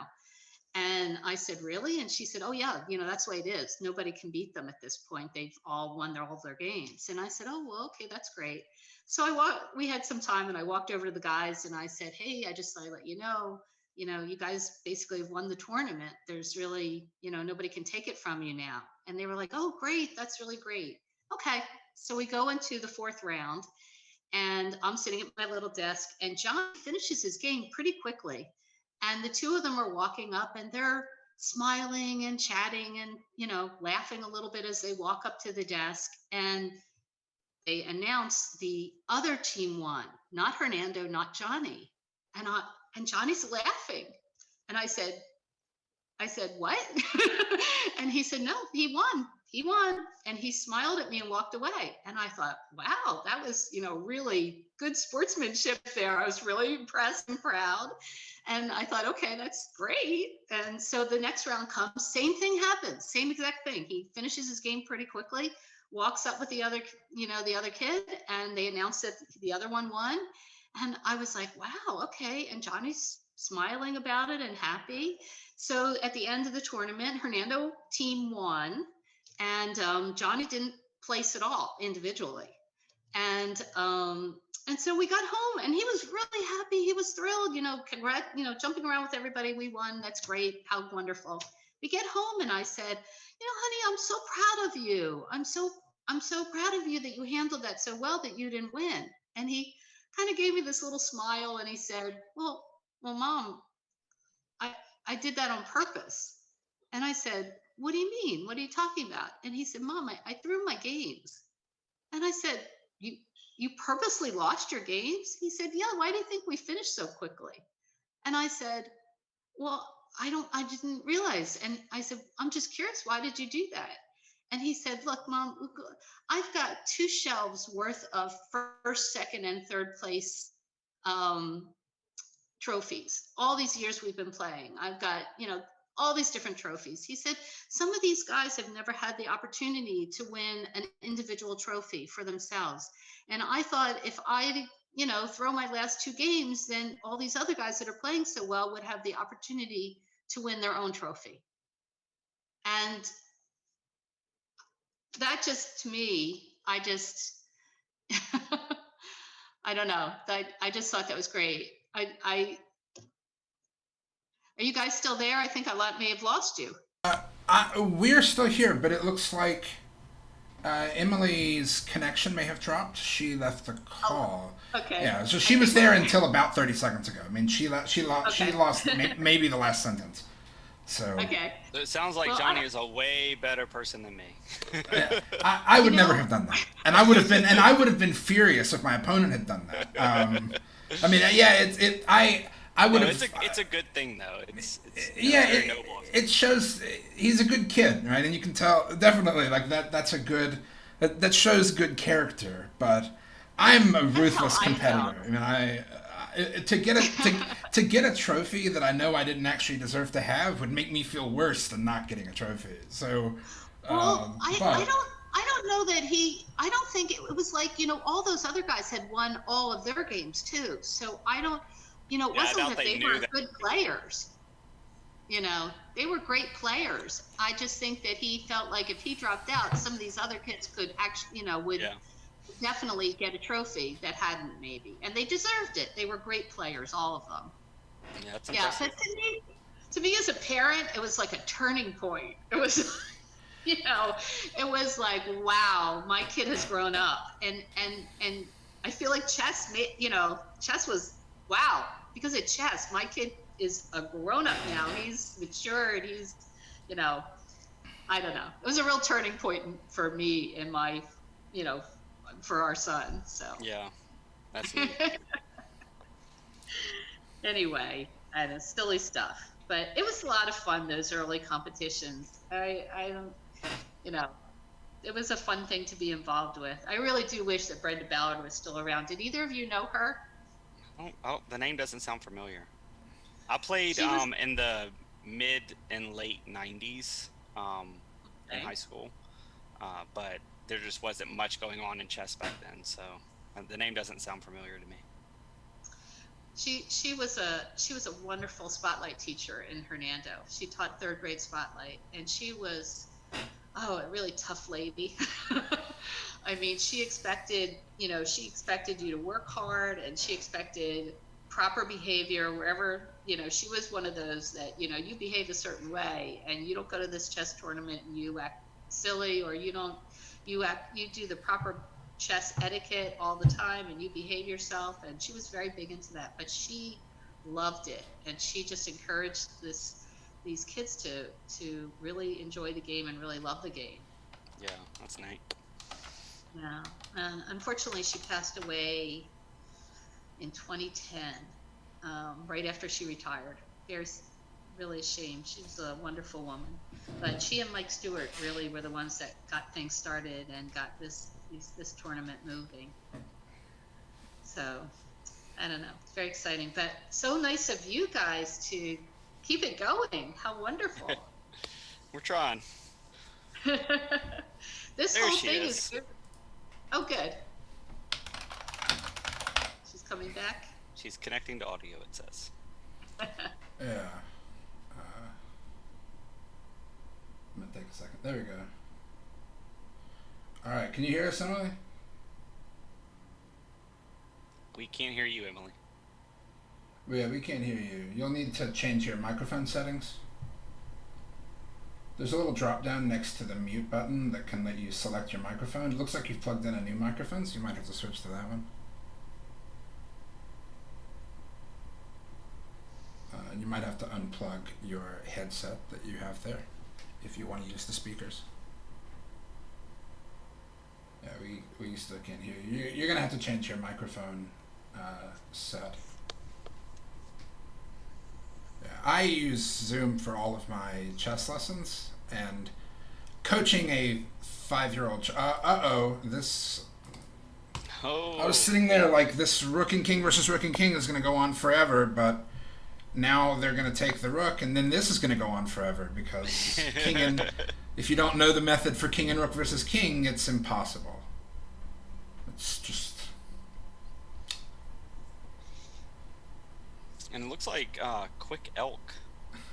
Yeah, Quick Elk actually paused and didn't play the second round, and then unpaused and sat for 25 minutes in the third round. So, who knows?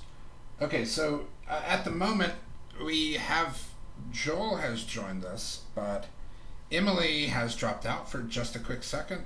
She's having some issues connecting, so you might have to wait a couple of minutes before we can really get started with our chat.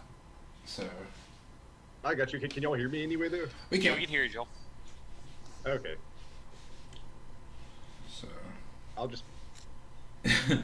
let's give Emily some time to work with technology. It's definitely easier than trying to get a 5-year-old to change their microphone settings. That's always a lot of fun. I can imagine if you're teaching chess online, which I'm sure you've been doing for a while, you have to go through a lot of these technical issues. Yeah, after the pandemic, I switched to all online. I do about 20 lessons a week. So Wow. just all these different kids, middle schoolers can figure it out quickly, but getting a 5-year-old to change the microphone settings and the entire interface on Windows is in Chinese because the parents speak Chinese as their first language, and so like I can't read any of the things that they're showing me when they share their screen. It's a lot of fun. All right, Emily, you are not connected to audio at the moment, so you're gonna have to click the connect to audio button in Zoom before your microphone will come on. Either that or it's not detecting a microphone for you. Worst case scenario, you should be able to connect with your phone. There's a phone number to call in the invitation thing that I sent you a little while back. So Jonathan, you're teaching people from all over the world? Well, all of my students are in Memphis. I could be teaching people from all over the world, but most of them are kids that I used to teach in person. They go to a school that I run, or they're friends with one of them. The problem with teaching all over the world is there are various grandmasters and stuff in Eastern Europe who will do lessons for $15 an hour because of the exchange rates and cost of living, and I mean I can't compete with that. Right? They're better than me and they can do it for less money. So there's no way. The only advantage I have is that I speak English natively as opposed to having a thick Ukrainian accent or whatever. But you get used to that pretty quickly. Yeah. So most of my students live here. Chess is universal. But what was that? I said chess is a universal language. You're kind of going to be outdid there.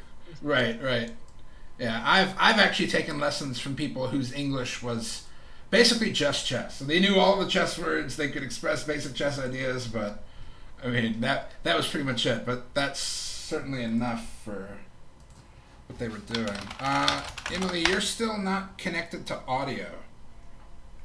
There we go. There we go. Can you hear me? Yes. Hello. Oh, that was traumatic. They brought me some earphones and a mic because apparently some people didn't like the way I sounded, and that did something horrible to the system. So anyway, my son Atticus was also helping y'all troubleshoot on speakerphone here. Well, Janet, thank you so much for sharing your story with us. And we've now had another caller, Walker, join us. So I had to come in a little bit early because I heard Janet's comments about her son and everything kind of losing his or kind of throwing the match deliberately and everything. And that I mean it does, as Jonathan pointed out, it does show character.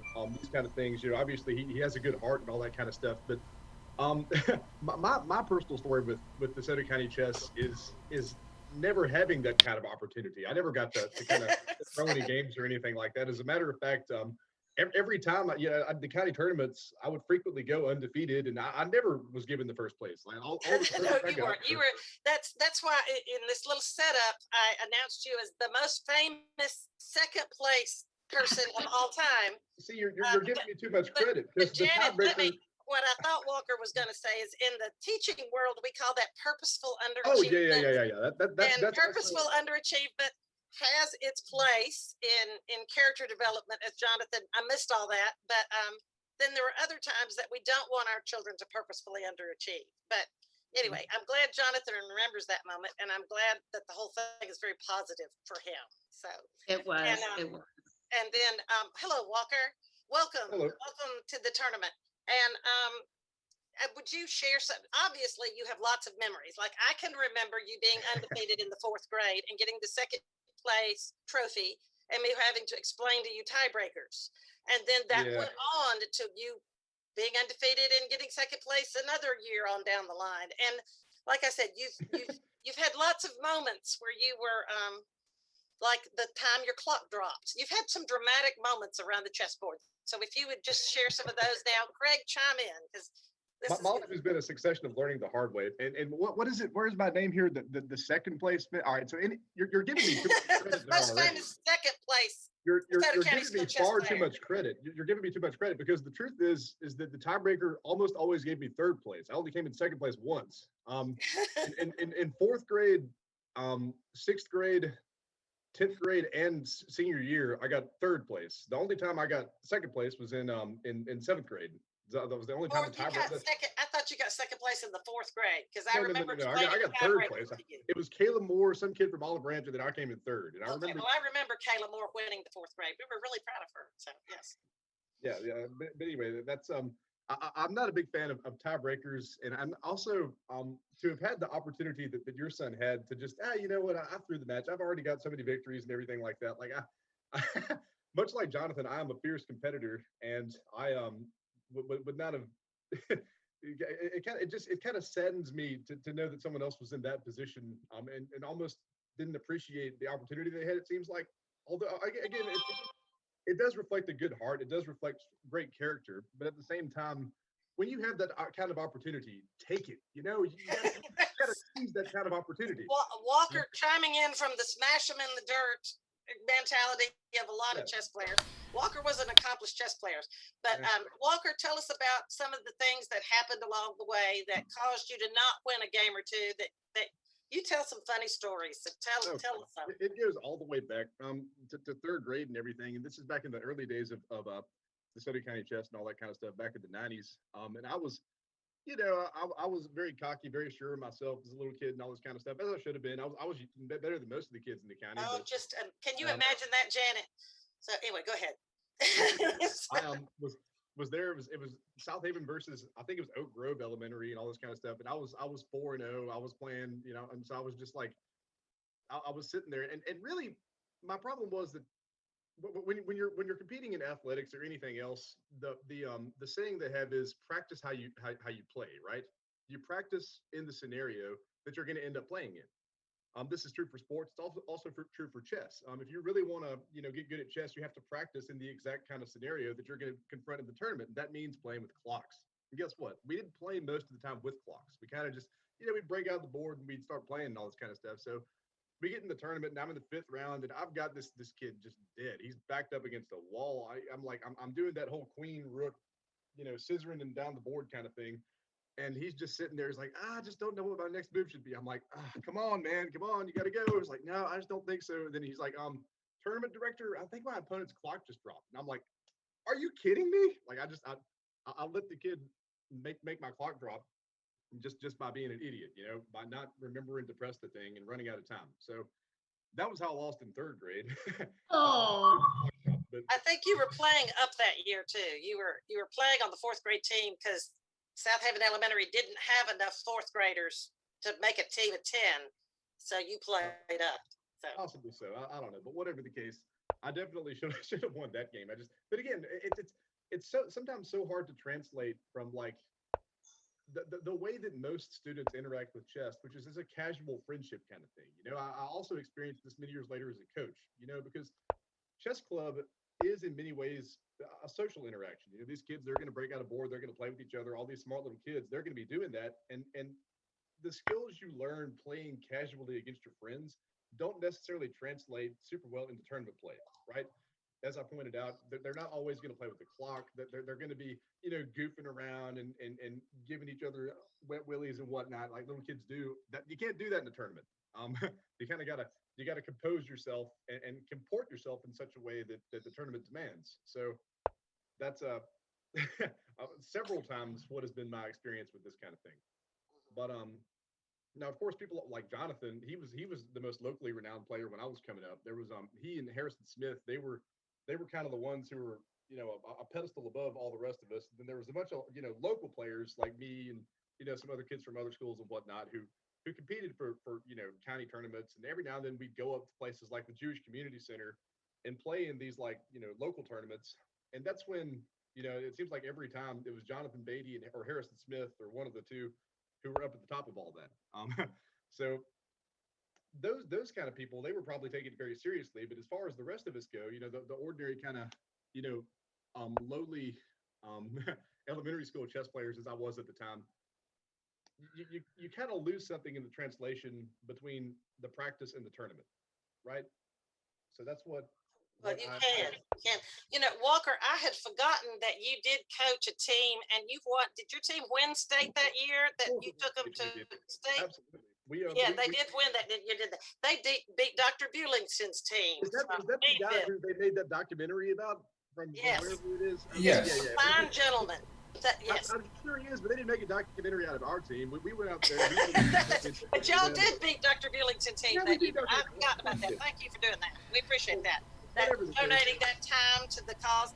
Well, tell us about your time, your senior year, and you were all poised to win the state chess tournament at the high school scholastic division. That was an interesting tournament, and I still have some pictures of that where the little kids were all watching from the door.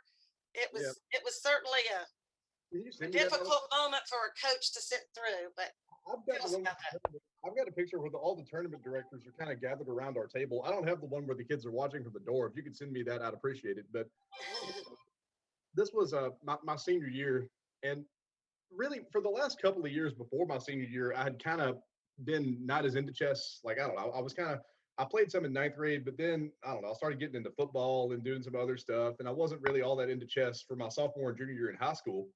But then the national tournament came around, the one in Nashville my junior year, and I'm like, all right, so I've got to go to this. This is fun, you know. When it's in Nashville, when the the national tournament's there, I like to go to it. So me and a couple of my friends kind of started practicing up for that at the end of our junior year, and we went and competed in the national tournament. And we didn't do all that great, but anyway, that kind of got me back into chess. So by the time my senior year rolled around, I was really into it again. We were practicing, we were playing every day at lunch. Me and Tyler Slocum, especially Shiv Malhotra, some of these guys, we were really getting back into it again. And we went to the county tournament, and of course, I won. Went undefeated in the county tournament and pulled third again. As a matter of fact, I had to share third with my cousin or something for some reason. Embarrassing. But anyway, I went undefeated in the county tournament, which is the best you can do. So we're going to the state championship later that year, and I'm at my peak performance. Maybe not as good as I might have been if I had dedicated years to chess, but I'm back on my game. I'm ready for this. If I'm going to win the state championship, this is going to be the year. I've come close before, but I've never quite done it. But I'm ready to do this thing. So I don't know. I get, of course, the very first round, I immediately made some horrible mistake and went down a rook, and then I had to make some dramatic comeback where I don't even remember how that game went, but I came back from one of those things where I messed up and he got my rook in exchange for a knight. I still won that game against this guy from Jackson Prep. I was really proud of that. But anyway, we get to the last round, and it's me and this little ninth grade kid who I think he was homeschooled or something. His name was David Wang. He was from Jackson, and he knew his stuff better than I've ever seen in my life. I mean, he had his own clock and all this kind of. I mean, I had my own clock too. But I mean, he had this perfectly set clock and all these pieces, and he was just clearly a major competitor. So anyway, I'm like, you know what? I'm not going to beat this kid straight up. I don't think I can tell just by looking at this kid that he's going to have more chess prowess than I have. So I've got to move fast. I've got to beat him on time. I've got to do what that kid did to me in third grade. I've got to put him out of the game. And so I used a very offensive approach. I pushed my pawns really hard. I attacked him and everything. And sure enough, by the end of the game, he was winning a little bit. He was up by a knight and a pawn, but I mean, he was down to like 30 seconds left. I mean, my approach had kind of worked in that sense. And so at this point, we're the last ones playing. The tournament directors are all around. As Mama said, the kids are kind of peering in from the door, looking in on our game and everything. And I'm, he's beating me, he's backing me up, but his clock's almost down. He's down to like 15 and 12 seconds and all this kind of stuff. And again, when you're playing with your buddies casually and all this kind of stuff, what happens when you move your king into check, right? You're just like, oops, my bad. And you move your king out of check again and make another move. Well, it turns out that in tournament play, that if your opponent is down to a limited amount of time and his opponent moves his king into check, that's what's called a 2-minute penalty. I didn't know that any such thing existed. I'd never heard of a 2-minute penalty in all my years of practicing and playing chess. You didn't have a very accomplished coach like Jonathan Beatty, Walker. You just How to coach. Hey, I just Okay. You just had read somebody the that allowed you to have this opportunity. Go just ahead. read the rule book, right? Like you can go get a copy of the rule book. I read the whole rule book in like third grade. It's pretty long, but the rules help. You know, if you know the rules, you can do Absolutely. stuff. You were very much on your game. I was far more casual. But anyway, I had never so much as heard of a 2-minute penalty. But this kid, of course, he had David Wang. He was all about it. He was like, "I'm tournament directors. I believe this is a 2-minute penalty," and I was like, "A what? What is this?" And so they slapped 2 minutes on his clock. And of course, that was the end of all that. I wasn't going to beat him and all that kind of stuff. But I tell you, he was down to 10 or 12 seconds, and he was just done for. He was definitely would have lost this game if not for that 2-minute penalty. And I'm not just that's just, but that's how close I was to winning the state championship. It's the whole, you got to know the rules. You got to sit down in third grade and actually read your way through that stuff. You got to remember to hit your clock. You got to remember little obscure things like a 2-minute penalty. If someone en passant you, like all my kids, they're like, "What is this?" Like, I taught you about en passant. It's like, I wasn't paying attention. Well, you should have been. I don't know. You got to know all the little obscure Well, rules. Walker, now let's translate this into some living, okay? Okay, you'll never ever let your clock drop ever again because you've remembered that story for 20 years now. And for over 10, you've remembered the story about the 2-minute rule. So you'll never forget that again. But has that translated into life any? How did you have what else have you been really good at but maybe been the second best? Well, as she pointed out earlier, I think that if I had ever been in a position to, honestly, thinking about it more philosophically, I might be a much better person today, in some regards, because the way that she said her son, fought with compassion, other people need to have a chance to win. That wasn't how I was thinking at all, and it's still not how I think. I'm still thinking go for the jugular always. Don't let your chances get away from you because they're not going to come all the time. I mean, my experiences with county chess and all this kind of stuff, in this hot racket, very much taught me to be a very very much a go-getter in that sense. Even though I never won, it was still the drive to win, to practice, to push yourself, which is again the same thing that translates into sports. That's very much manifested itself in many other walks of life. It's what kept me stubborn. Part of the reason that I walked on the Ole Miss football team is just a regular walk on back in 2010. I didn't have a scholarship or anything, and I was relegated to all the various bench warming and warm up roles for the first 3 years. But I stuck it out. I stuck it out all those years because again, I'm not one who's used to necessarily winning. So as all the other walk-ons, they kind of dropped off and flunked out and so forth. And I got a scholarship my last 2 years. I got to actually play and do all that kind of stuff because I stuck with it. The kind of tenacity you learn through chess and sports and everything else, it all combines to make you a go-getter. So while I may lack some of your son's compassion in that sense, I definitely do have a lot of tenacity, and I learned that. Walker, what are you doing in life now? Update us on where you are, and because I know you've taken some years off. You've taught school a couple of times. You've coached an elementary chess team for DeSoto County. But where are you now? Well, right now I'm at Ole Miss finishing up my PhD in history.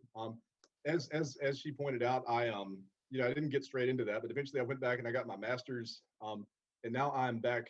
Well, basically just working on my dissertation day and night, and I'm going to finish that. I'll probably have it basically done by next May, but I may not actually officially finish until the year after that. But I'm gonna, be working on that and doing some adjunct professoring and whatnot for a little while here. So that's where I am right now. I'm a PhD student and a graduate teaching assistant and a professor kind of. So that's what I'm doing. What is your specialty in history? History, antebellum history. And I'm sorry, what was that? Antebellum history. Oh, so like this pre-Civil War.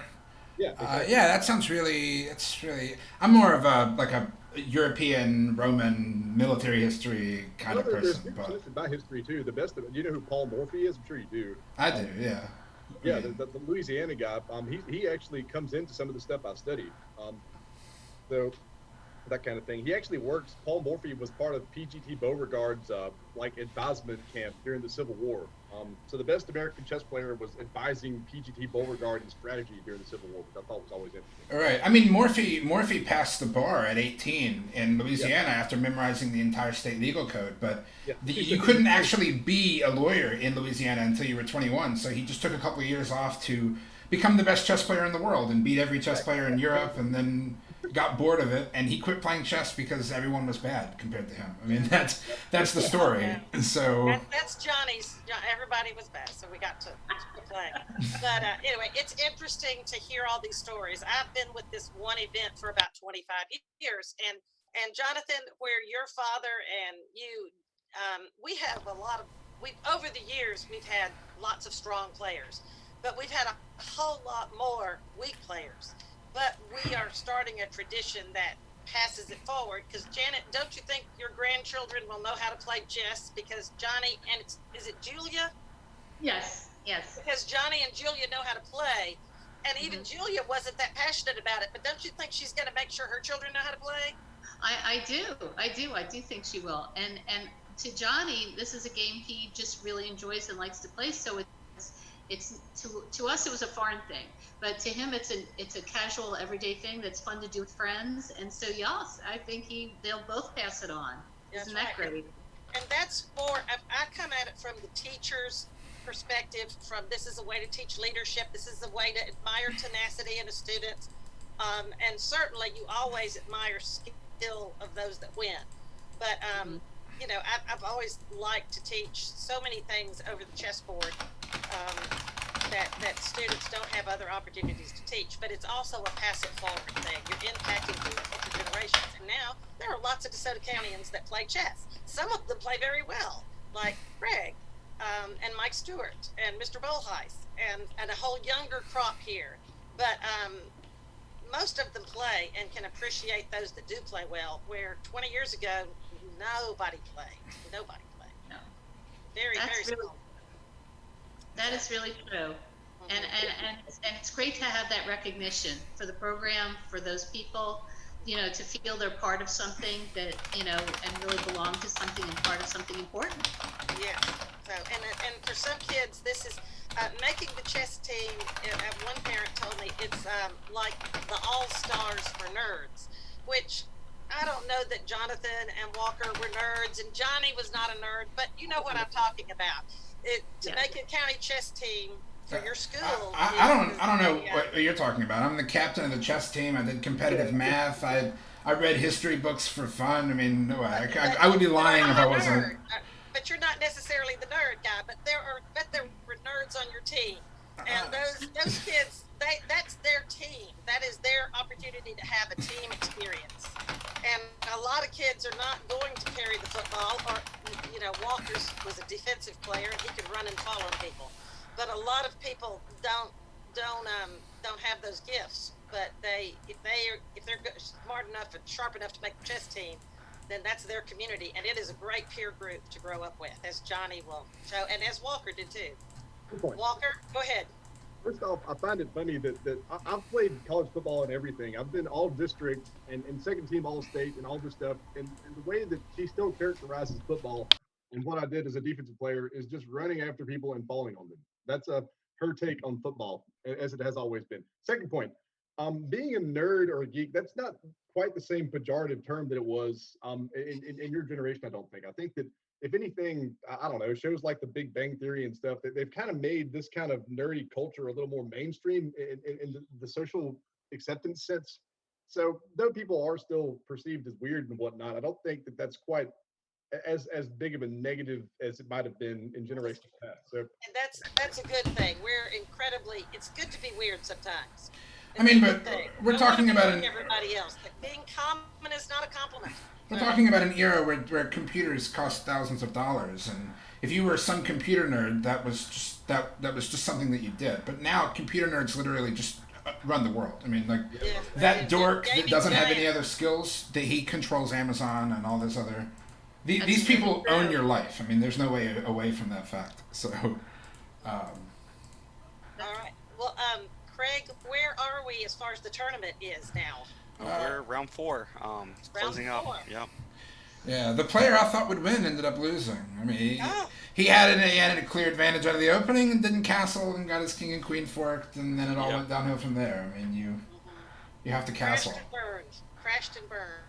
So, Well, well, Walker, do you have any other stories that you would like to share with us before you Well, leave? all the other stuff that I did when I got done with college, my first post college job was working at Pleasant Hill Elementary and all this kind of stuff. And while I was there, I became the chess coach. And my kids, I'm still very proud of them. Still very, very proud of what they did. I guess some of them are about to be seniors in high school, which is kind of surprising. But I They guess are, but you know, to beat Dr. Billington's team is a big deal. I mean, well, he coaches those kids to a lot of competence, and that was a big deal. So I think that's good for you. Thank you. Good for you. this might have been his first year in Mississippi. I think he was just kind of getting the ball rolling, but we did win the state tournament that year. But either way, that was a really rewarding experience just to get work with those kids, and I hope that a lot of them, I hope that at least some of them stuck with chess. We had some really good players. We had Blake, and all these kind of people that were really good, and I hope that they continue to at least dabble with chess through high school. I haven't really kept in touch with them, but I hope they're still doing well. I remember you had a little girl that you were so Yeah, proud of. I Did she was. win the county tournament? Tell us about that. Even fifth in the nation. That's the one that I was the most proud. Well, I mean, I won't say the most proud of, but I had ones who won in the county tournament, and ones that we didn't have a state champion, but we won as a team. And then we went off to the national tournament, which just so happens was in Nashville again that year. And my little fourth grader, Sanaya McKinney, she just went above and beyond the Call of Duty. I think she won like 6 of the 7 games. It might have been 5 of the 7, but she came in 5th in the nation in that category, and she just dominated all the competition. She just sat down, and I don't know, she just snapped into it. And she had been working hard all year and all this kind of stuff. She had kind of been a newcomer, early on in the county tournament. She hadn't performed as well as some of her classmates, but she stuck around. She stuck with it, and by the time the national tournament came along, she was just slaying all her competition like they weren't even there. It was incredible. But Yeah. anyway, I can't remember exactly how you described her because she had such a sweet little girl face and little braids in her hair, and she just looked like the most precious little girl. And then you described her as like a vicious monster from across. I don't remember what that exact term was, but it wasn't offensive to her parents as long as her parents didn't mind. I guess I'm okay. But she was a vicious monster. The sweet little child was a vicious monster. So. yeah, it was merciless beatdown after merciless beatdown. It was something. But anyway, I'm very proud of her. She showed none of that compassion that your son showed. She took no mercy, no prisoners, just like I taught them. I didn't teach my students to have any of this kind of mercy or to feel sorry for any of their competition. No, none of that. They were just strictly meant to win. But yeah, that's what I'm talking lady. about. She was a lady and a gentleman. She was gracious. She shook hands with her opponent as she was devouring them. She maintained decorum. We don't have any meanness going on. Good for her. Good for you. Good for you, Walker. Mm-hmm. Yep, but that was fun. But anyway, I'm sorry, were you going to say something? No, I was going to ask Craig if he has any comments or, if he's got a daughter what if someone called your daughter a vicious monster across the chessboard? I would agree with him. Agree with Madison. So, a funny thing about my daughter, in 4th grade, I think it was, she also went undefeated and came in 2nd. Mm-hmm. Wow. But she went undefeated in 6th grade, playing against 6th, 7th, and 8th graders, and she came in 1st on that one. Yes, So, she did. We need to make it at some point where these tournaments are the appropriate number of rounds. I've been pushing for that ever since I've been involved with it. But we have to go back to being a bureaucratic school-run system. At some point, we have to make the buses. We have to have Right. the buses show up and the buses leave. And today we've only got 50 kids playing. But in a normal year, we'd have 150 kids playing. Right. And we would limit this tournament down to 25 kids if we had 5th graders whose parents had to pick them up. And that's our point, is not necessarily to make great chess players, although I'm all for it, Jonathan, when it happens. But it's exposure. It's about giving them the opportunity to play. And then if they want to play better, like Walker and some other kids from DeSoto County, they can find their way to those Memphis tournaments and run into the Jonathan Beatties and the Harrison Smiths of the world, and grab a book like Craig did and read up on how to play. And there Many are ways books, to get many, better. many books. Yes, but there are ways to get better once you have been exposed to this Yeah. world and this opportunity and this peer group. But if you don't know it exists and you don't have an opportunity to learn what it's like to intellectually compete, then that to me that puts you at a tremendous disadvantage later in life with all those people that do.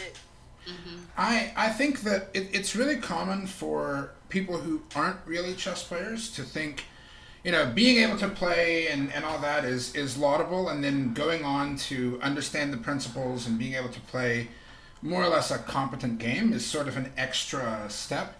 But I mean, I've worked with kids forever. If you have expectations of them, they'll meet them. And so my expectations of my students are they're higher than that, and they meet them because I put those forth.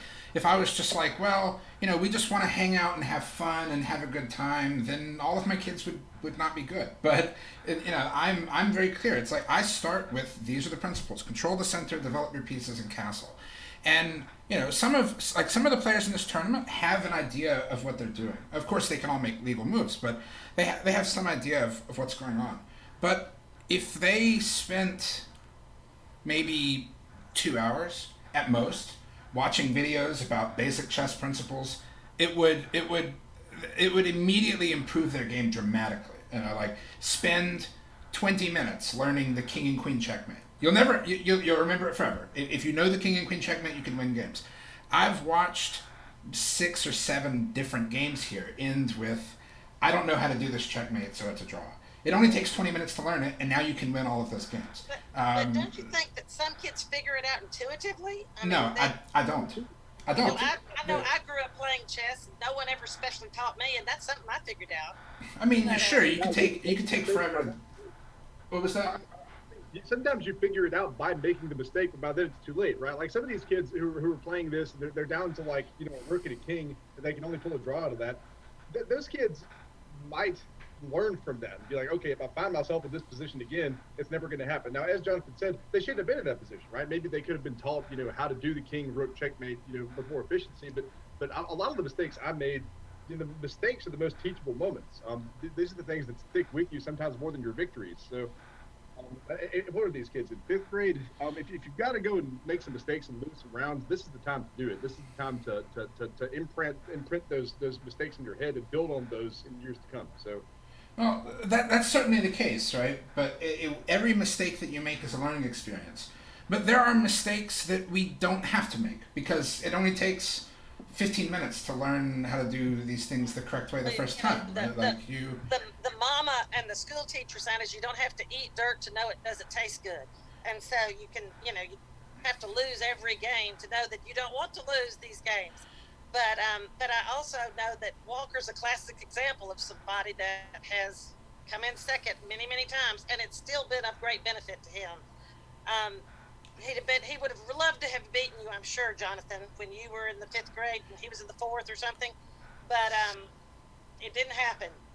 I mean, maybe he did. I don't know. I had really bad tournaments. I went to Louisville for nationals one time and got 1 point out of 7, and it's because my dad wasn't there. My mom and her cousin took me instead of my father being there, and my dad didn't put up with me playing too fast and doing all this. There are standards for this. If I go to a tournament and my students come out 10 minutes after the round started, I don't care if you won or lost. If the game was 5 moves long and your opponent walked into mate in 5 moves, then that's fine. But if you come out 10 minutes later and you've played 50 moves, I don't care if you won. I don't care. That was too fast. It's unacceptable.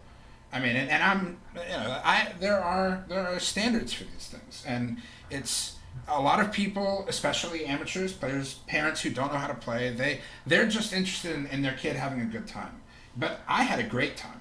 I had a great time, and just because my father was strict on me when I underperformed and didn't do well, ultimately that was good for my enjoyment of the game. I had a better time being a good player, understanding what was going on, the other kids on my team respected me, even though I was a terribly behaved child. I was mean to other. I was a terrible kid, but I understood that chess tournaments, there is a decorum, there is a protocol. You must behave in a particular way, or you have to leave. And so I knew how to act at the chessboard. And it wasn't because I was a nice kid or a calm kid. It was because I knew that there are rules for these situations. And I have to follow those rules if I want to continue to compete. And it's good for you. And your dad was there teaching you certain things. And as the teacher, I'm there making sure that you know that too. I'm not a great chess player and never will be. I usually can beat the 5th grade, as you can see. Usually I can play these kids to some old and beat most of them. But it's just chess offers so many things, and the peer group is one of them. Jonathan, I doubt you remember Walker, but he clearly remembers you because you beat him. Maybe. I mean, we could look back at those tournaments and see, but I mean, like I said, I had some really. If he won, he would remember that too. He mentioned him always having the chess decorum and this kind of stuff. I remember one time we were at the Rotary Youth Leadership thing in wherever it was, Podunk, Mississippi. And I knew who Jonathan was because I'd been playing in these tournaments and whatnot. He probably didn't even know how old he was. But anyway, we broke out a board and everything. And like he stuck to the decorum, right? Like we shook hands before the game and after the game and all this kind of stuff. And again, we were just kind of playing around. And I remember I moved Queen's Pawn. And he met it by sacrificing his King's Pawn, which I forget what the name of that gambit is. But anyway. The England. Yeah. That was his approach. And as he said, he definitely stuck to these rigid approach to chess that enabled his excellence, I'm sure. And if he's instilling those in future generations of kids, I'm sure they'll be just as competent as he was. So, yeah, that's. But it's not only about learning the behaviors, right? It's also like you have to understand that competitive games, sportsmanship is more than just about being nice to your opponent. It has very little to do with being nice. It has everything to do with understanding, there are proper ways to behave in certain situations. We shouldn't, you made mistakes, you did bad stuff. That's beyond what's acceptable. But that's not really the point either. The point of sportsmanship is that the game itself commands your respect. You have to understand that you are participating in a community and a tradition that if you want to be a part of, you have to behave appropriately. Now that doesn't mean that I'm a nice kid just because I'm well behaved at a tournament. That couldn't have been further from the truth. I was a nightmare. I can testify to that. I was a nightmare. I was a very, very difficult child. But I knew him when he was a kid and I was older, but I remember him. Right. But at the board, I'm not sitting there making noise, kicking my opponent under the board, all of those kinds of things. I understood. During the game, I'm supposed to behave in a certain way. And then, of course, after the game, I can go outside and run around in circles and be a nightmare little child, but it's different at the board. And that's true in the workplace. That's true at school. That's true everywhere. There are certain ways that you're expected to behave in certain places, and that was one of the things. My father was always strict on me at tournaments about my behavior, but he wasn't ever better than me. My dad is a decent player, but I was always better than he is. It wasn't that he was teaching me to play chess. Y'all learned at the same time, didn't you? Sort of. There was a period where we were both rated about the same, but that was because he was playing in more tournaments and I had basically taken a break. When we played at home, I would win most of those games. Usually if we play 10 games, he wins 1 or 2. Now it's probably maybe only 1, maybe a draw, stuff like that. But that wasn't really the point. Now he was good enough that after my game, if I played really poorly, he could tell. And it wasn't like I could show him the game and lie about how focused I was or anything like that. He was good enough to tell when I was underperforming, but that wasn't really the point. Ryan Niclay, former student of mine at Oak Grove, has just clearly won the tournament. Yeah, he won that game earlier against the kid that I thought was going to win because he didn't castle and he ended up losing his queen. But that's how these things go. Are we in the 5th? So this is the 5th round now. The 5th round, yeah, and he's won all his games. There's no one that can catch him. So yeah, he's the only one undefeated. Everybody else correct. is. Yeah, well, good job. Congratulations, coach. And thanks. I didn't coach him this year though, but I did coach him last year when he was a 4th grader. Oh, and Walker, I remember going to that Rotary Club thing. One of my teachers insisted that I go to it. I don't really remember anything that happened there, but I remember it was kind of fun, So I remember you mentioning that too. You were like, yeah, I'm here because they decided it would be good for me or something. I'd rather be doing other things. You Right. ended up enjoying yourself despite yourself. But yeah, you're. No, sure. I mean, I had a good time, but it wasn't really something that I decided to do. It was. Didn't your little brother play football for White Station? Didn't he? Yes, Jordan was a varsity football player as a freshman Yeah. because he was already 6'4" and I 300 know, I remember pounds, that and too. I hate to say this, but I was really rough on your little brother when we played White Station, just because I felt like somehow that was justice for you beating me at chess so many times.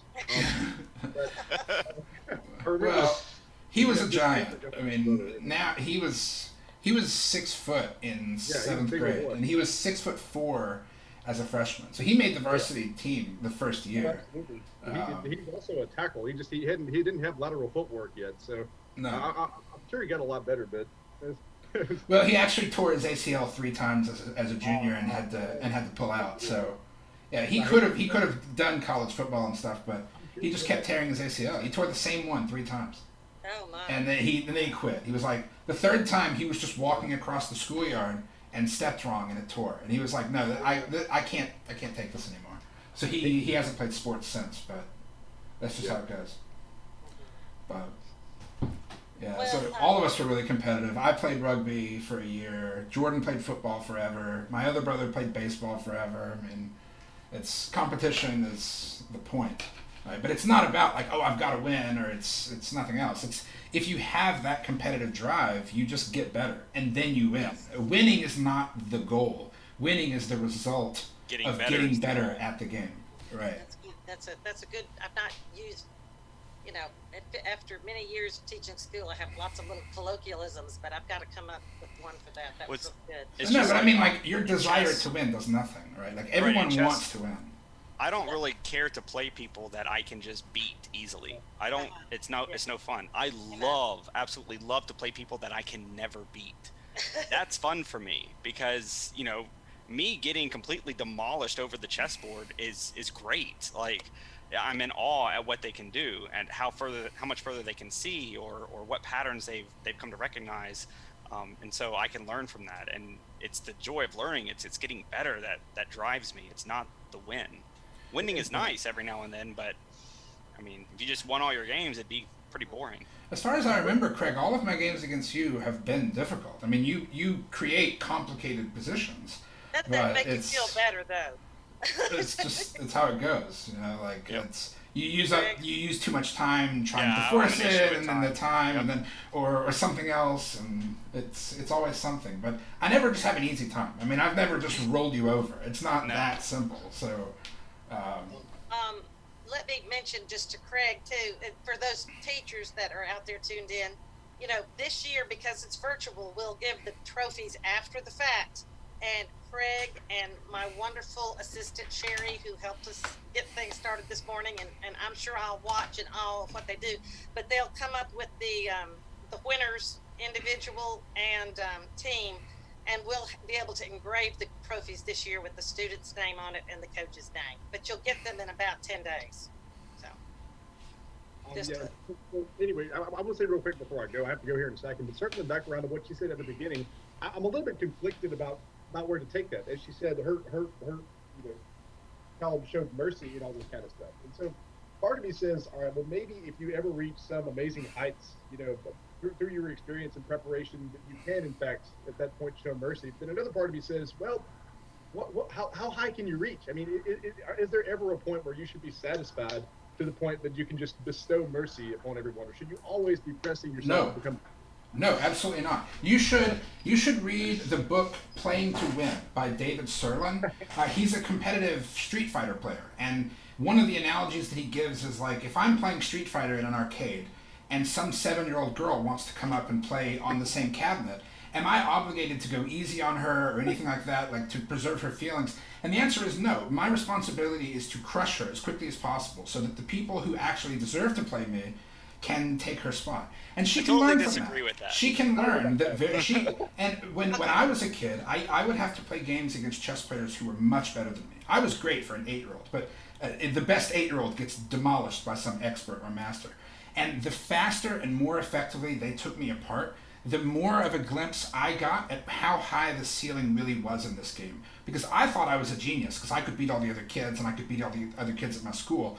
And then I'd get to play a couple of blitz games with some international master, and I felt like I had no clue what was going on. It was just totally dismantled over and over and over and over. And if he'd gone easy on me, he would have done me a disservice. I wouldn't have gotten the opportunity to see exactly what happens when a good player really wants to win the game. And so I benefited a lot from that. Let me chime in. You were also ready to learn from those kinds of demolishing situations. You understood, you had complexity at level, and they were ready for that too. Some of the fourth graders that will play Thursday, maybe they do have a grandparent or a father that plays them, and I do believe in handicapping. We handicap horses so that they all are playing about the same weight, when they run. Well, it's not a bad thing to handicap a much better player, as long as the student realizes that you are the better player and you're handicapping yourself so that you can both have a good game. And then if they beat you, well, then you add power and material to your side. I actually do that with an age-appropriate peer, but when you're the much better player trying to help a child develop their skills, I think you should beat them soundly, but it doesn't hurt to handicap yourself. I actually don't. I have never given one of my students a material handicap in a game. And I've had students that take lessons from me for 6 or 7 years in a row. And eventually they get good enough that they can beat me. I have a couple of students like Shub Hassad, who's an 8th grader. He's rated about 1,500. That's about his strength level. And that means that if we play 20 games, the likelihood that he'll win one of those games is actually non-zero. And so he knows that he and I have played hundreds and hundreds of games. And I think to date he's won 3 of those. And those wins are more important to him because he knows that I didn't give him those. Now, I made a mistake, or maybe I played an opening that I wouldn't normally play because I wanted him to get some experience in those lines. But he earned that win. And he never, ever beat me until he was good enough to do so legitimately. Well, and I understand that too, especially with certain players. It makes it. Okay, Walter, you're going to get the last word, and then we're going to watch these last 2 games play. That's not what I'm saying. You got to practice how you play, right? In chess, like I said earlier, you got to practice. If you want to do well in tournaments, you have to practice like you're in a tournament. And it's one thing if you're just sitting around and playing and all that kind of stuff, but you have to understand that that's not going to be conducive to training you for the kind of tournament atmosphere you're going to encounter later. So, as Jonathan said, you might make some opponent do a bad opening or something, maybe something like that, but you can't just like take away at night or something, because that is going to completely alter the scenario in which they're learning. That's going to be very, very bad for their development and put them in unrealistic scenarios, something they're never going to face in the tournament. So I would say that's a kind of if they're going to end up in tournaments. When I was young, we didn't have tournaments in Mississippi. DeSoto County schools didn't offer tournaments. Sure, but if you had more kids that were more interested in being competitive, there would be more of an impetus for more serious events, right? And that's something that it's a catch-22. You don't have the tournaments because they don't have enough kids who are seriously interested in those tournaments, and there aren't enough kids who are seriously interested in those tournaments because the tournaments don't exist. Maybe it's because the kids don't have the emotional training to deal with the competition of how to deal with losing. But I don't coddle children. Yes, you get beat. It's upsetting to get beat. It can be difficult to lose a game that you spent 2 hours playing and then you lost because you made a mistake at the very end. I understand the pain of that. It's happened to me many times. But children can deal with it. I mean, I'm not going to protect them from that. This is part of the experience. That's one reason why I do like chess, is because it gives bright kids an opportunity to fail. Half of them lose every time, and they need opportunities to fail and rebound. Right, certainly. Well, can I just say one thing?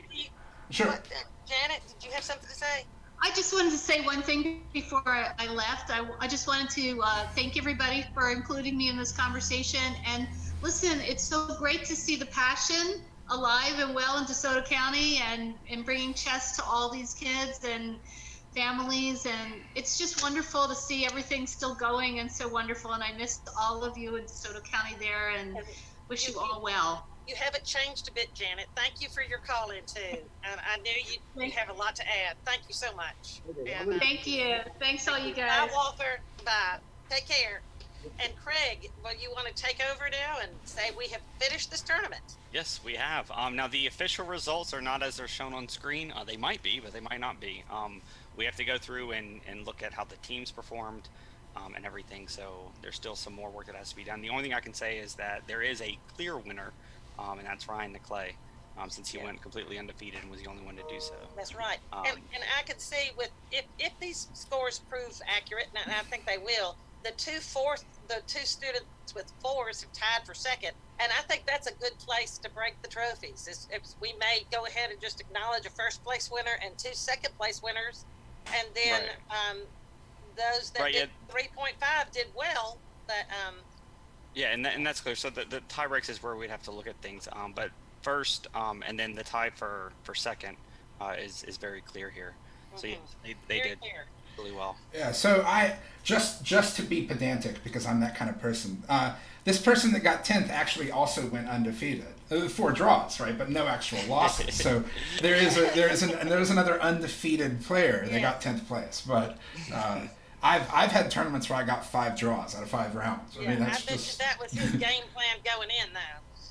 All for a bunch of draws. There's a lot of stalemates here. I mean, this is the thing when you have developing players who they may understand captures, but they never learned any of the fundamentals. They don't know how to actually win the game. Like, look, every one of these games, he's completely winning. He has 2 queens and a rook versus a king. He doesn't know how to win. If this one, 2 queens, no, that one he did win. Again, 2 queens, it's kind of torn. All of these, he's winning and doesn't know how to finish the game. And I'll go find that kid and play him next week. It would have taken maybe 30 minutes to learn both of these basic I've got 30 minutes to give him next week. So. Right. So, I might not be able to help him be grandmaster, but I can help him figure out how to, push it against the wall and get him cornered. Just to throw in one more thing on what we were talking about earlier, I have 2 young daughters that I've coached chess. One of them is very good. The other one's coming up. I give them peace odds all the time. I make my older daughter give peace odds to my younger daughter. I've never just brutally crushed, except for my older daughter, because she's reached the level where now she's perfectly okay. Oh yeah, now it's justified. She's good enough that she can take it. And so she deserves to stand on her own now. Right. But maybe even in the 4th and 5th grade she did. But with my youngest, like I still will when I play her, I'll still purposefully like put a piece out there for her to take, to show her, when she misses it, to show her, look, you can take this piece, and stuff like that. But I've never ever let them win. Yes. And so that's the difference. It's better to handicap yourself and play hard, right, than to let them win.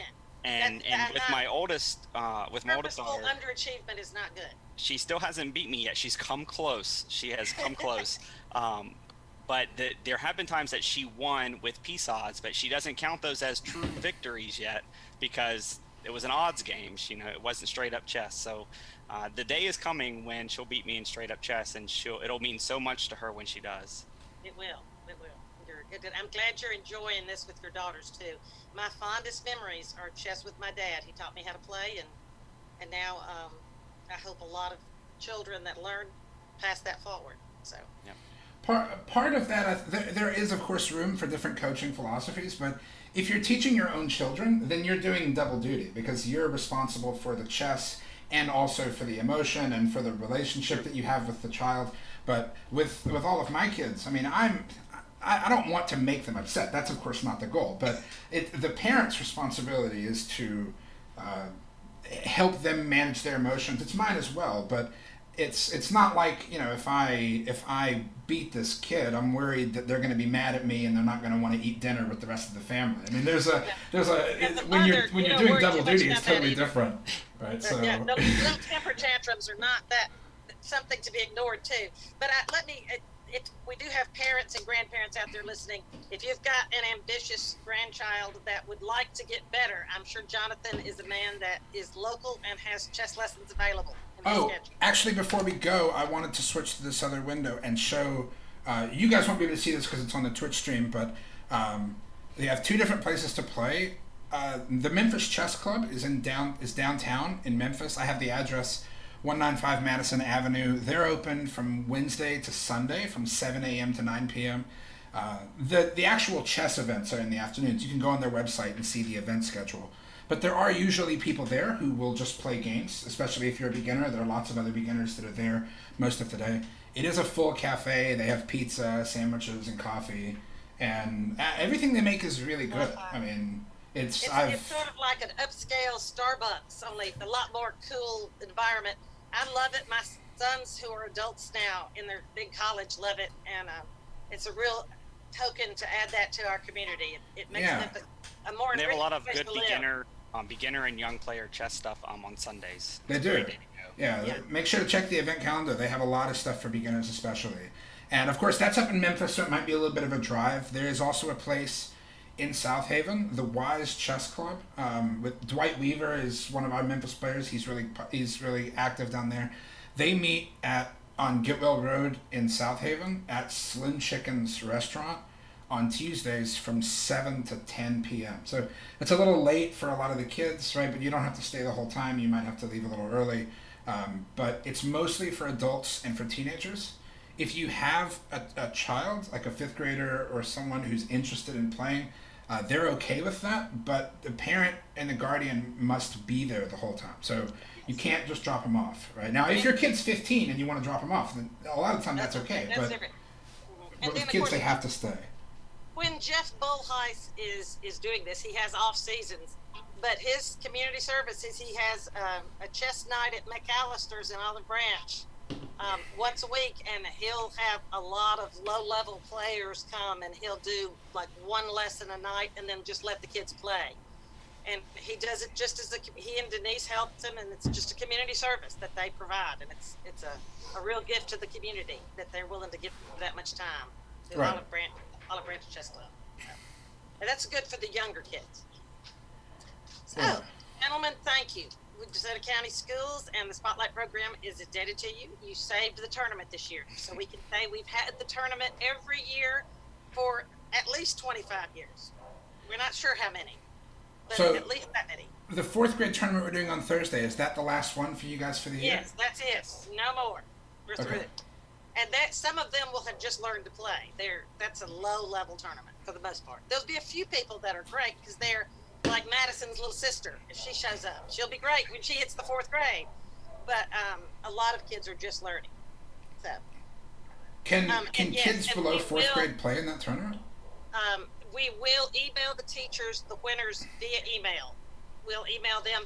You'll probably get them this afternoon, but if not this afternoon, tomorrow morning. But you'll get the team and the individual winners. So I had some people in the chat on Twitch earlier who didn't know which one was their kid. So in the future, we might need to make sure that the teachers are sending out emails or some other communication so that if the parents do log in to watch the games, they know which one is theirs. I mean, of course, we can't actually look at all the games, so knowing which one is yours might not mean that we get to see any of them. But I actually do post the link to the tournament in the chat too. So if there's a parent who just wants to specifically watch their child's game, they can go do that. They can click on the tournament Yes. link and find their child and watch those games. But Yes, yeah, most of they them can. didn't know who And, was you know, who. they So. just the kid needs to tell grandma what their suspicious name is. What their Kids are not going to do that.